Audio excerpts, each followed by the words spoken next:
ರಾಮನ ಸ್ಮರಣೆ ಮಾಡಿದ್ದಾನೆ, ಷಡ್ಗುಣಗಳ ಸ್ಮರಣೆ ಮಾಡಿದ್ದಾನೆ, ಭಾರಿ ಬಲ ತುಂಬಿಕೊಂಡಿದ್ದಾನೆ. ಇಚ್ಛಾ ವ್ಯಕ್ತಿಯ ಮಾರುತಸ್ಯ, ಇಚ್ಛೆಯಿಂದ ವ್ಯಕ್ತ ಆಯಿತು ಎಲ್ಲ ಬಲ. ಇಚ್ಛಾನುಸಾರ ಎಷ್ಟು ಬೇಕಾದಷ್ಟು ಬಲ ಬರ್ತದಂತೆ. ಹಾರಿದ ಆಕಾಶಕ್ಕೆ ಹಾರಿ ಹೊರಟಿದ್ದಾನೆ. ಮೊದಲು ವಿಘ್ನ ಬಂತು ನೋಡಿ. ಮೊದಲು ಒಂದು ವಿಘ್ನ, ಆಮೇಲೆ ಮತ್ತೊಂದು ವಿಘ್ನ, ಅದನ್ನು ಪರಿಹರಿಸಿಕೊಂಡ ಮತ್ತೊಂದು ವಿಘ್ನ. ಹೀಗೆ ವಿಘ್ನಗಳು ಬಂದಿದ್ದಾರೆ ಆಂಜನೇಯನಿಗೆ ಅಂತ ವಾಲ್ಮೀಕಿಗಳು ಹೇಳ್ತಾರೆ. ಪ್ರಥಮೋಯಮಾಗತಃ ವಿಘ್ನ, ದ್ವಿತೀಯೋಯಮಾಗತಃ ವಿಘ್ನ ಅಂತ ವಾಲ್ಮೀಕಿಗಳು ಹೇಳ್ತಾರೆ. ಅದರ ಅಭಿಪ್ರಾಯ ಏನು? ಅದನ್ನೆಲ್ಲ ಹನುಮಂತ ಪರಿಹಾರ ಮಾಡಿಕೊಂಡ. ಅದು ನಮ್ಮ ಜೀವನಕ್ಕೆ ಒಂದು ಪಾಠ. ನಾವು ಒಂದು ದೊಡ್ಡ ಗೋಲ್ ಇಟ್ಟುಕೊಂಡು ಕೆಲಸ ಮಾಡ್ಲಿಕ್ಕೆ ಹೊರಡ್ತೇವೆ. ನಮಗೂ ಏನು ವಿಘ್ನಗಳು ಬರಲ್ಲ ಅಂತಲ್ಲ, ಇದೇ ಥರ ವಿಘ್ನ ಬರ್ಲಿಕ್ಕೆ ಶುರುವಾಗ್ತದೆ. ನಾವು ಹೇಗೆ ಫೇಸ್ ಮಾಡಬೇಕು, ಈ ಶಿಕ್ಷಣ ಜಗತ್ತಿಗೆ ಕೊಡಬೇಕಾಗಿದೆ ಆಂಜನೇಯ. ಈಗೆಲ್ಲ ಟಾಸ್ಕ್ ಅಂತ ಹೆಸರಿಟ್ಟಿದ ಟಾಸ್ಕ್ ಕೊಡ್ತಾನೆ, ಅದನ್ನು ನೀನು ನಿಭಾಯಿಸು, ನಿನಗೆ ಅದರೊಳಗೆ ಮಾರ್ಕ್ಸ್ ಕೊಡ್ತೇನೆ. ಹಾಗೆ ಭಗವಂತನು ಒಂದು ಟಾಸ್ಕ್ ಕೊಡ್ತಾನೆ, ಆಂಜನೇಯ ಅದನ್ನು ನಿಭಾಯಿಸ್ತಾನೆ. ಆಂಜನೇಯ ಹಾರುವಾಗ ಮೊದಲು ಬಂದ ವಿಘ್ನ ಎಂಥದ್ದು? ಬೆಟ್ಟ ಏರ್ ಬಂತಂತ ಒಂದು ಬೆಟ್ಟ, ಆತನ ಹೆಸರು ಮೈನಾಕ ಅಂತ. ಅವನ ಮೇಲೆ ಬಂದ. ಅವನು ಮೇಲೆ ಬರುವ ಒಂದು ಬಂಗಾರದ ಪರ್ವತ, ಸಮುದ್ರ ಹೇಳಿ ಕಳಿಸಿದ್ದ, ನೋಡು ಆಕಾಶದಲ್ಲಿ ಆಂಜನೇಯ ಹಾರ್ತಿದ್ದಾನೆ, ನಿನಗೆ ಅವನ ಉಪಕಾರ ಬಹಳ. ಅವನ ಉಪಕಾರ ಅಂದ್ರೆ ಅವರ ಅಪ್ಪನ ಉಪಕಾರ, ವಾಯುವಿನ ಉಪಕಾರ ಬಹಳ ನಿನ್ ಮೇಲಿದೆ, ನಿನ್ ರಕ್ಷಣೆ ಮಾಡಿದ ಆತನೇ. ನೀನು ಈಗ ಅವನಿಗೆ ಉಪಕಾರ ಮಾಡಿದ್ರೆ, ಉಪಕಾರ ಮಾಡಿದವರಿಗೆ ಪ್ರತಿಯಾಗಿ ಉಪಕಾರ ಮಾಡಬೇಕಲ್ವಾ? ಕೃತೇಚ ಪ್ರತಿ ಕರ್ತವ್ಯಂ ಅಂತ ರಾಮಾಯಣ. ಯಾರು ನಮಗೆ ಉಪಕಾರ ಮಾಡಿರ್ತಾರೆ ಅವರಿಗೆ ಉಪಕಾರ ಮಾಡಲೇಬೇಕು, ಒಂದಲ್ಲ ಒಂದು ರೀತಿ.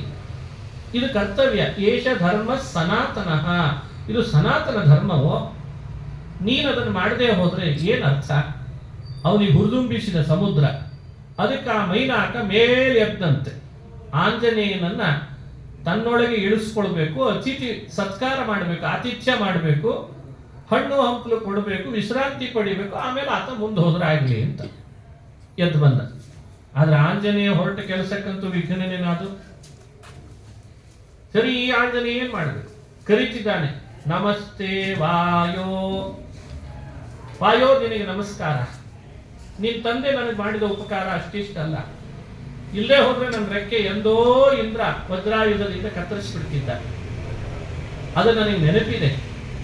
ನೀನ್ ರಾಮನ್ ಕಾರ್ಯಕ್ಕೆ ಹೊರಟಿದ್ದಿ, ಈಗಲಾದ್ರೂ ನನ್ನೊಳಗೆ ಇಳಿದು ಬಿಡು, ಆತಿಥ್ಯ ಮಾಡ್ತೀನಿ, ವಿಶ್ರಾಂತಿ ತಗೋ, ಆಮೇಲೆ ಹೋಗುವಂತಿ ಅಂತಿದ್ದಾನೆ. ಈಗ ಆಂಜನೇಯ ಇಳಿಯೋದು ಎಷ್ಟೊತ್ತಿತ್ತು? ಒಂದು ಕ್ಷಣದಲ್ಲಿ ಇಳಿತಿದ್ದ. ಎಷ್ಟೊತ್ತಿದ್ರು ಹಣ್ಣು ಹಂಪಲು ತಿಂತಿದ್ದ, ಅವನ ಆತಿಥ್ಯ ಸ್ವೀಕಾರ ಮಾಡ್ತಿದ್ದ. ಆದ್ರೆ ಆಂಜನೇಯ ಮಾಡಲಿಲ್ಲ ಅಂತದೆ. ಎರಡು ಕಾರಣ ಅಂತದೆ, ಎರಡು ಕಾರಣ ಪ್ರಮುಖವಾಗಿ. ಯಾಕೆ? ಅವನಂದ ವಿಶ್ರಾಂತಿ ತಗೋ ಅಂದ. ನನಗೆ ಶ್ರಮ ಆಗಿಲ್ಲ, ಅದಕ್ಕೆ ವಿಶ್ರಾಂತಿ ಬೇಡ ಅಂತಿವ ಅಂತ. ಶ್ರಮ ಯಾರಿಗೆ ಆಗ್ತದೆ ಅವರು ವಿಶ್ರಾಂತಿ ಪಡಿಬೇಕು. ಶ್ರಮದ ಅವಕಾಶ, ಶ್ರಮದ ಸಂದರ್ಭವೇ ಇಲ್ಲ ಅಂತಾನೆ. ಇದರಿಂದಲೂ ವಾಯುವಿನ ವ್ಯಕ್ತಿತ್ವ ಎಷ್ಟು ದೊಡ್ಡದು ಅನ್ನೋದು ತಿಳಿತದೆ ನಮಗೆ. ಅವಿಶ್ರಮೋಸೌ ನಿಸ್ಸೀಮ ಪೌರುಷ ಬಲಸ್ಯ ಕುತಶ್ರಮೋಸ್ಯ. ಎರಡು ಬಾರಿ ಹೇಳ್ತಾರೆ ಭಗವತ್ಪಾದರು, ಅಂದ್ರೆ ಅಲ್ಲೊಂದು ಮಹತ್ವ ಇದೆ ಅಂತ ಅರ್ಥ. ಅವಿಶ್ರಮ ನಿಸ್ಸೀಮ ಪೌರುಷ ಬಲಸ್ಯ ಕುತಶ್ರಮೋಸ್ಯ, ಎರಡೆರಡು ಬಾರಿ. ಏನೋ ಮಹತ್ವ ಇರಲೇಬೇಕಲ್ಲ. ಆತಿಥ್ಯಕ್ಕೆ ನೀನು ಕರೆಯುವಾಗ ಶ್ರಮ ಆಗಿದೆ ಅಂತ ಕರೆದಲ್ಲ, ಹಾಗಾದ್ರೆ ಬರಲ್ಲ ಅಂತ. ಯಾಕೆ? ನನಗೆ ಆಗಿಲ್ಲ, ಬರಲ್ಲ. ನಾನು ಆ ಥರದ ಜಾಯಮಾನದವನು ಅಲ್ವೋ. ನೀನ್ ಬೇರೆ ಅತಿಥಿಗಳನ್ನ ಶ್ರಮ ಆಗಿದೆ ಅಂತ ಕರೆದು ಉಪಚರಿಸಬೇಕಾದದ್ದು ಧರ್ಮವೇ. ನನಗೆ ಆ ಥರದ ಶ್ರಮ ಆಗಿಲ್ಲ, ಟೈಮ್ ವೇಸ್ಟ್ ಮಾಡಲ್ಲ ಅಂತ ಅರ್ಥ. ಇನ್ನೂ ರಹಸ್ಯ, ಹೊರಟಿರೋದು ರಾಮನ ಕಾರ್ಯಕ್ಕೆ. ಶ್ರಮದ ನೆಪ ಒಡ್ಡಿ ಸಮಯ ಹರಣ ಮಾಡೋದು ಯೋಗ್ಯ ಅಲ್ಲ ಅನ್ನೋ ಶಿಕ್ಷಣ ಕೊಡಬೇಕಾಗಿತ್ತು. ಇವತ್ತು ನಮಗೆಲ್ಲ ಅದೇ.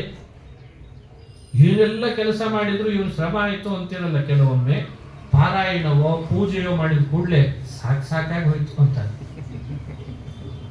ಸಾಕಾಗಿ ಅದೇನು, ದೇವ್ರ ಪೂಜೆ ಮಾಡಿದ್ರೆ ಶ್ರಮ ಆಗ್ತದೆ, ಜಪ ಮಾಡಿದ್ರೆ ಶ್ರಮ ಆಗ್ತದೆ, ನಾವು ಮೊಬೈಲ್ ಹಿಡಿದ್ರೆ ಆಗಲ್ಲ. ನಿಮ್ಮನ್ನೆಲ್ಲ ನನ್ನ ಹಿಡ್ದೇ ಹೇಳ್ತೀನಿ ಅನ್ಕೊಡ್ರಿ, ಯಾರು ಬೇಡ ಅಂತ.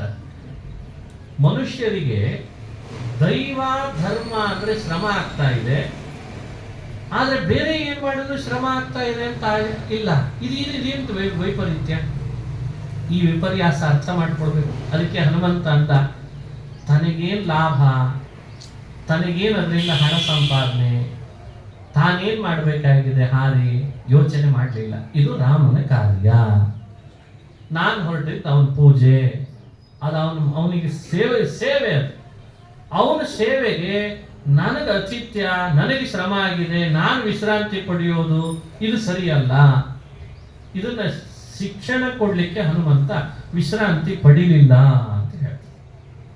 ರಾಮನ ಕಾರ್ಯದಲ್ಲಿ ವಿಳಂಬ ಮಾಡಬಾರ್ದು ಅನ್ನೋ ಶಿಕ್ಷಣ ಕೊಡ್ಲಿಕ್ಕೂ ವಿಶ್ರಾಂತಿ ಪಡಿಲಿಲ್ಲ ಅಂತ ಎರಡನೇ ಕಾರಣ ಹೇಳ್ತಾರೆ. ಈಗ ದೇವರ ಪೂಜೆ ಮಾಡುವ ವಿಷಯದಲ್ಲಿ ಭಗವಂತನ ಆರಾಧನೆ ಮಾಡುವಾಗ ವಿಳಂಬ ಸಲ್ಲದು ಅಂತಂತಾರೆ. ವಿಳಂಬ ಮಾಡಬಾರ್ದು, ಆ ಸಮಯಕ್ಕೆ ಮಾಡಬೇಕು. ಇವತ್ತು ಎಷ್ಟೋ ಕಾರ್ಯ ನಾವು ಮಾಡ್ತೇವೆ, ಶ್ರಮ ವಹಿಸೇ ಮಾಡ್ತೇವೆ, ಅದು ಸಿದ್ಧಿ ಆಗ್ತಾ ಇಲ್ಲ. ಯಾಕೆ? ಸಮಯ ನಿಗದಿ ಮಾಡ್ಕೊಳ್ಳಿಲ್ಲ, ಆ ಸಮಯಕ್ಕೆ ಮಾಡಲಿಲ್ಲ. ಅದು ಸೂರ್ಯೋದಯಕ್ಕೆ ಹೇಳಿದ್ದನ್ನು ಸೂರ್ಯೋದಯಕ್ಕೆ ಮಾಡು, ಸೂರ್ಯಾಸ್ತಕ್ಕೆ ಹೇಳಿದ್ದನ್ನು ಸೂರ್ಯಾಸ್ತಕ್ಕೆ ಮಾಡು. ನಾವು ಅಲ್ಲಿಯೂ ಸಮಯವನ್ನು ಪಾಲನೆ ಮಾಡಲಿಲ್ಲ, ಅಲ್ಲಿ ವಿಳಂಬ ಮಾಡ್ತೇವೆ. ಅದಕ್ಕೆ ಮತ್ತೆ ಪ್ರಾಯಶ್ಚಿತ್ತ ಅಂತ ಹೇಳ್ತೀವಿ. ಹೆಂಗಿದ್ರು ಪ್ರಾಯಶ್ಚಿತ್ತ ಇದೆಯಲ್ಲ ಅಂತ ಅದ್ರ ಮೇಲೆ ಬೇರೆ ಹಾಕ್ತೇವೆ. ಇದೆಲ್ಲ ನಮ್ದು ಲೌಕಿಕದಲ್ಲಿ ಹಾಕಿ ಮಾಡ್ಲಿ ನೋಡೋಣ. ನಾವು ಹೋಗುವ ಫ್ಯಾಕ್ಟ್ರಿ, ನಾವು ಹೋಗ್ತಾ ಇರುವ ಕೆಲಸ, ಕಾಲೇಜು, ಇನ್ಸ್ಟಿಟ್ಯೂಷನ್ನು, ಅಲ್ಲಿ ಥಂಬಿಂಗ್ ಇಟ್ಟಿದ್ದಾರೆ. ಥಂಬಿಂಗ್ ಅಲ್ಲಿ ವ್ಯತ್ಯಾಸ ಮಾಡಿದ್ರೆ ಸಂಬಳ ಕಟ್ಟಾಗ್ತದೆ. ಅಲ್ಲಿ ಅವನ ಮರ್ಯಾದೆ ಪ್ರಶ್ನೆ, ಅವನಿಗೆ ಸಿಗಬೇಕಾದಂಥ ಮುಂದೆ ಏನೆಲ್ಲ ಮರ್ಯಾದೆ ಇರ್ತದೆ ಅದು ಹೋಗ್ಬಿಡ್ತದೆ. ಇದೆಲ್ಲ ಇದೆ. ಆದ್ರೆ ದೇವರು ಒಂದಾಗ ಮಾತ್ರ ವಿಳಂಬನೇ ವಿಳಂಬ. ದೇವರು ಅಂದ್ರೆ ಯಾಕೆ ವಿಳಂಬ? ಯಾಕೆ? ತಂಬಿಂಗ್ ಇಲ್ಲಲ್ಲ, ಸ್ಯಾಲ್ರಿಯಲ್ಲಿ ಕಟ್ ಮಾಡಲ್ಲ ಅವನು. ಇದೆಲ್ಲ ಅಸಡ್ಡೆ, ನಾವು ಮಾಡಿದ ತರ್ಕಗಳು. ಇದನ್ನು ಯೋಚಿಸ್ಬೇಕು ನಾವು. ಇಷ್ಟೆಲ್ಲ ಪ್ರಪಂಚದಲ್ಲಿ ನಮ್ಮನ್ನು ನಾವು ತೊಡಗಿಸ್ಕೊಂಡಿದ್ದೇವೆ ಸಮಯಕ್ಕನುಗುಣ. ದೇವರ ವಿಷಯದಲ್ಲಿ ಮಾತ್ರ ಯಾಕೆ ವಿಳಂಬಿತರಾಗಿದ್ದೇವೆ? ಆಂಜನೇಯ ಅಂದೇ ತೋರಿಸಿದ, ಉಳಿದೆಲ್ಲ ಕಾಲದಲ್ಲಿ ವಿಳಂಬ ಆಗಲಿ, ಆದರೆ ದೇವರ ವಿಷಯದಲ್ಲಿ ನಾನು ವಿಳಂಬ ಮಾಡೋದಿಲ್ಲ. ನೀನು ಬಂಗಾರದ ಪರ್ವತನೇ ಆಗಿರ್ಬೋದು, ರತ್ನದ ಗಂಬಳಿ ಹಾಕಿ ನನ್ನನ್ನು ಕರೆತರ್ಕೊಳ್ಬೋದು, ವಜ್ರದ ಸಿಂಹಾಸನ ಇಡ್ಬೋದು, ಹಣ್ಣು ಹಂಪುಲಗಳನ್ನು ನನಗಾಗಿ ಅಂತ ತಂದಿಡ್ಬೋದು, ಇನ್ಯಾವಾಗ್ಲಾದ್ರೂ ಬರ್ತೇನೆ, ಹೊರಟಿರೋದು ದೇವರ ಕಾರ್ಯಕ್ಕೆ ವಿಳಂಬ ಮಾಡಲ್ಲ ಅಂತ. ಇದು ಆಂಜನೇಯ ಆ ಸಂದರ್ಭದಲ್ಲಿ ಕೊಡ್ತಿರೋ ಶಿಕ್ಷಣ. ಆದ್ರೆ ಅವನ ಆಸೆ ಏನಾದ್ರೂ ಮಾಡಿ ಆಂಜನೇಯ ಬರಲಿ ಅಂತ. ಅವನೊಬ್ಬ ಸಜ್ಜನ, ಕರೆದದ್ದು ತಪ್ಪಲ್ಲ, ಅವನ ಕರ್ತವ್ಯ ಆತ ಮಾಡಿದ್ದಾನೆ. ಈಗ ಬಿಟ್ಟು ಹೋದ್ರೆ ಅವನಿಗೆ ಮನಸ್ಸಿಗೆ ಬೇಸರ ಆಗ್ತದೆ. ಒಬ್ಬ ಸಜ್ಜನ ಮನಸ್ಸಿಗೆ ಬೇಸರ ಮಾಡಿಸ್ಬಾರ್ದು ಅಂತ ಹೇಳು ಧರ್ಮ ಹೇಳ್ತದೆ. ಆತಿಥ್ಯಕ್ಕೆ ಬೇಡ, ಆದ್ರೆ ನೀನ್ ಬೇಸರ ಮಾಡ್ಕೊಳ್ಬೇಡ ಅಂತ ಆಂಜನೇಯನ ಮನಸ್ಸು ಅವನ ಬಗ್ಗೆಯೂ ವಾತ್ಸಲ್ಯ ಅಂತ ಹೇಳಿ ಎತ್ರ ಬಂದ ಮೈನಾಕನನ್ನ ಆಶ್ಲಿಷ್ಯ ಪರ್ವತವರಂ ಸದದರ್ಶ ಗಚ್ಚನ್ ಆಲಿಂಗನ ಅಂತ ಅವತ್ತೇ ಪ್ರಪಂಚಕ್ಕೆಲ್ಲ ಸಾರಿದ್ದಂತೆ ಸಜ್ಜನ್ರು ಯಾವಾಗ್ಲೂ ಆಲಿಂಗನದಿಂದ ಇರ್ರಿ, ಬಾಂಧವಾಹ ವೈಷ್ಣವ ಸರ್ವೇ ಅಂತ ಮೊದಲು ಸಾರಿದವನೇ ಮೊದಲು ಹನುಮಂತ ಅಂತ ನಾವು ಅನುಸಂಧಾನ ಮಾಡ್ತೀವಿ. ಅದು ಬೆಟ್ಟವಿರ್ಬೋದು, ಸಮುದ್ರವಿರ್ಬೋದು, ಪಶು ಪಕ್ಷಿ ಪ್ರಾಣಿಗಳಿರ್ಬೋದು, ಅವೆಲ್ಲವೂ ವಿಷ್ಣು ಭಕ್ತರಾಗಿದ್ದಾವೆ ಅಂದ್ರೆ ಅವೆಲ್ಲ ನನ್ನ ಬಾಂಧವರು ಅಂತಾನಂತ ಆಂಜನೇಯ. ಎಷ್ಟೊತ್ತಿತ್ತು ಅವನು ಉದಾಸೀನ ಮಾಡಿ ಮೇಲೆ ಹಾರೋದು. ಅವನು ಹಾರ್ತಾ ಇದ್ದ ವೇಗಕ್ಕೆ ವಾಲ್ಮೀಕಿಗಳು ಹೇಳ್ತಾರೆ, ಅವನ ಹಾರ್ತಿದ್ದ ವೇಗಕ್ಕೆ ಸಮುದ್ರದ ತೀರದಲ್ಲಿ ಅಲ್ಲಲ್ಲಿದ್ದ ಬೆಟ್ಟ ಗುಡ್ಡಗಳಲ್ಲಿ ಬೆಳೆದ ಗಿಡ ಮರಗಳು ತತ್ತರಿಸಿ ಹಿಂದೆ ಸರಿದು ಹೋಗಿದ್ವಂತೆ. ಅಷ್ಟು ವೇಗ ಇತ್ತಂತೆ ಆಂಜನೇಯನ ವೇಗ. ಅಷ್ಟು ವೇಗದಲ್ಲಿದ್ದವನು ಏಕಕಾಲದಲ್ಲಿ ತನ್ನ ವೇಗವನ್ನು ನಿಯಂತ್ರಿಸಿಕೊಂಡು ಮೈನಾಕನ ಮೇಲೆ ಒಂದು ಕರುಣೆಯಿಂದ ಹಸ್ತಲಾಘವ ಅಲ್ಲ, ಆಲಿಂಗಿಸ್ಕೊಂಡ್ಬಿಟ್ಟಂತೆ ಗಟ್ಟಿಯಾಗಿ. ಆತಿಥ್ಯಕ್ಕಿಂತಲೂ ಹೆಚ್ಚಿನ ಖುಷಿ ಆಯ್ತಂತ ಅವನಿಗೆ. ಬಹುಶಃ ಆತಿಥ್ಯಕ್ಕೆ ಕರೆದು ಬಿಟ್ಟಿದ್ರೆ ಈ ಆಲಿಂಗನ ಸಿಗ್ತಿತ್ತೋ ಇಲ್ಲೋ ನನಗೆ, ಅದಕ್ಕಿಂತ ಖುಷಿ ಆಯ್ತು ಅಂತ ಮೈನಾಕನಿಗೆ ಸಂತೋಷ ಕೊಟ್ಟು ಆಂಜನೇಯ ಆಕಾಶಕ್ಕೆ ನೆಗದ ಅಂತ ರಾಮಾಯಣದಲ್ಲಿ ಈ ಕಥೆ. ಇದನ್ನು ನಾವು ಪಾಲನೆ ಮಾಡಬೇಕು ಜೀವನದೊಳಗೆ. ನಮ್ಮನ್ನ ಅಂತ ಆಶ್ರಯಿಸಿದವರಿದ್ದಾರೆ, ನಮ್ಮ ನಂಬಿ ಬಂದವರಿದ್ದಾರೆ, ನಮ್ಮ ಮೇಲೆ ಅಭಿಮಾನ ಮಾಡೋರು ಇರ್ತಾರೆ. ನಮ್ಮನ್ನೇ ಹಾಡಿ ಹೊಗಳೋರಿದ್ದಾರೆ, ತೆಗಳೋರಿದ್ದಾರೆ.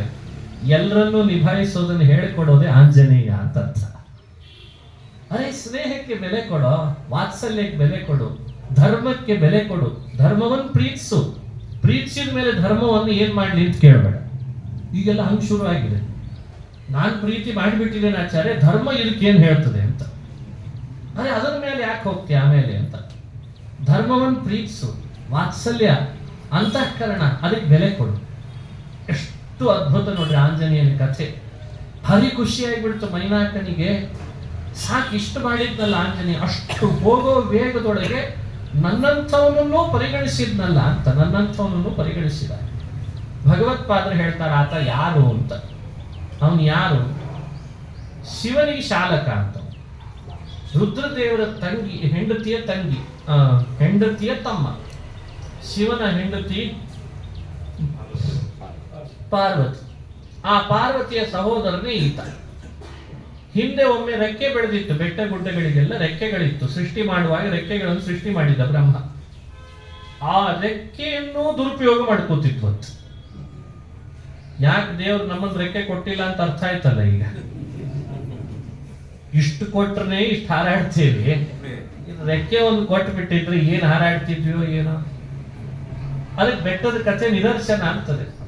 ಸೃಷ್ಟಿಯಲ್ಲಿ ಕೊಟ್ಟ ರೆಕ್ಕೆ ಇರ್ಲಿ ಬಿಡು ಪಾಪ, ಅವು ಎಲ್ಲೋ ಬದುಕು ಕಟ್ಕೊಳ್ತಾವೆ ಅಂತ ನೋಡಿದ್ರೆ ಅವು ಆ ರೆಕ್ಕೆಯಿಂದ ಹಾರಿ ಹಾರಿ ಪಟ್ಟಣಗಳ ಮೇಲೆ ಬಂದು ಕೂಡ್ತಿದ್ವು ಅಂತ. ಪಟ್ಟಣವಾಸಿಗಳ ಕಥೆ ಏನಾಗ್ಬೇಡ, ಇದೊಂದು ಪ್ರಕೃತಿಯಲ್ಲಿ ನಡೆದ ವಿಕೋಪ. ಇಂದ್ರ ಸಿಟ್ಟಾದ.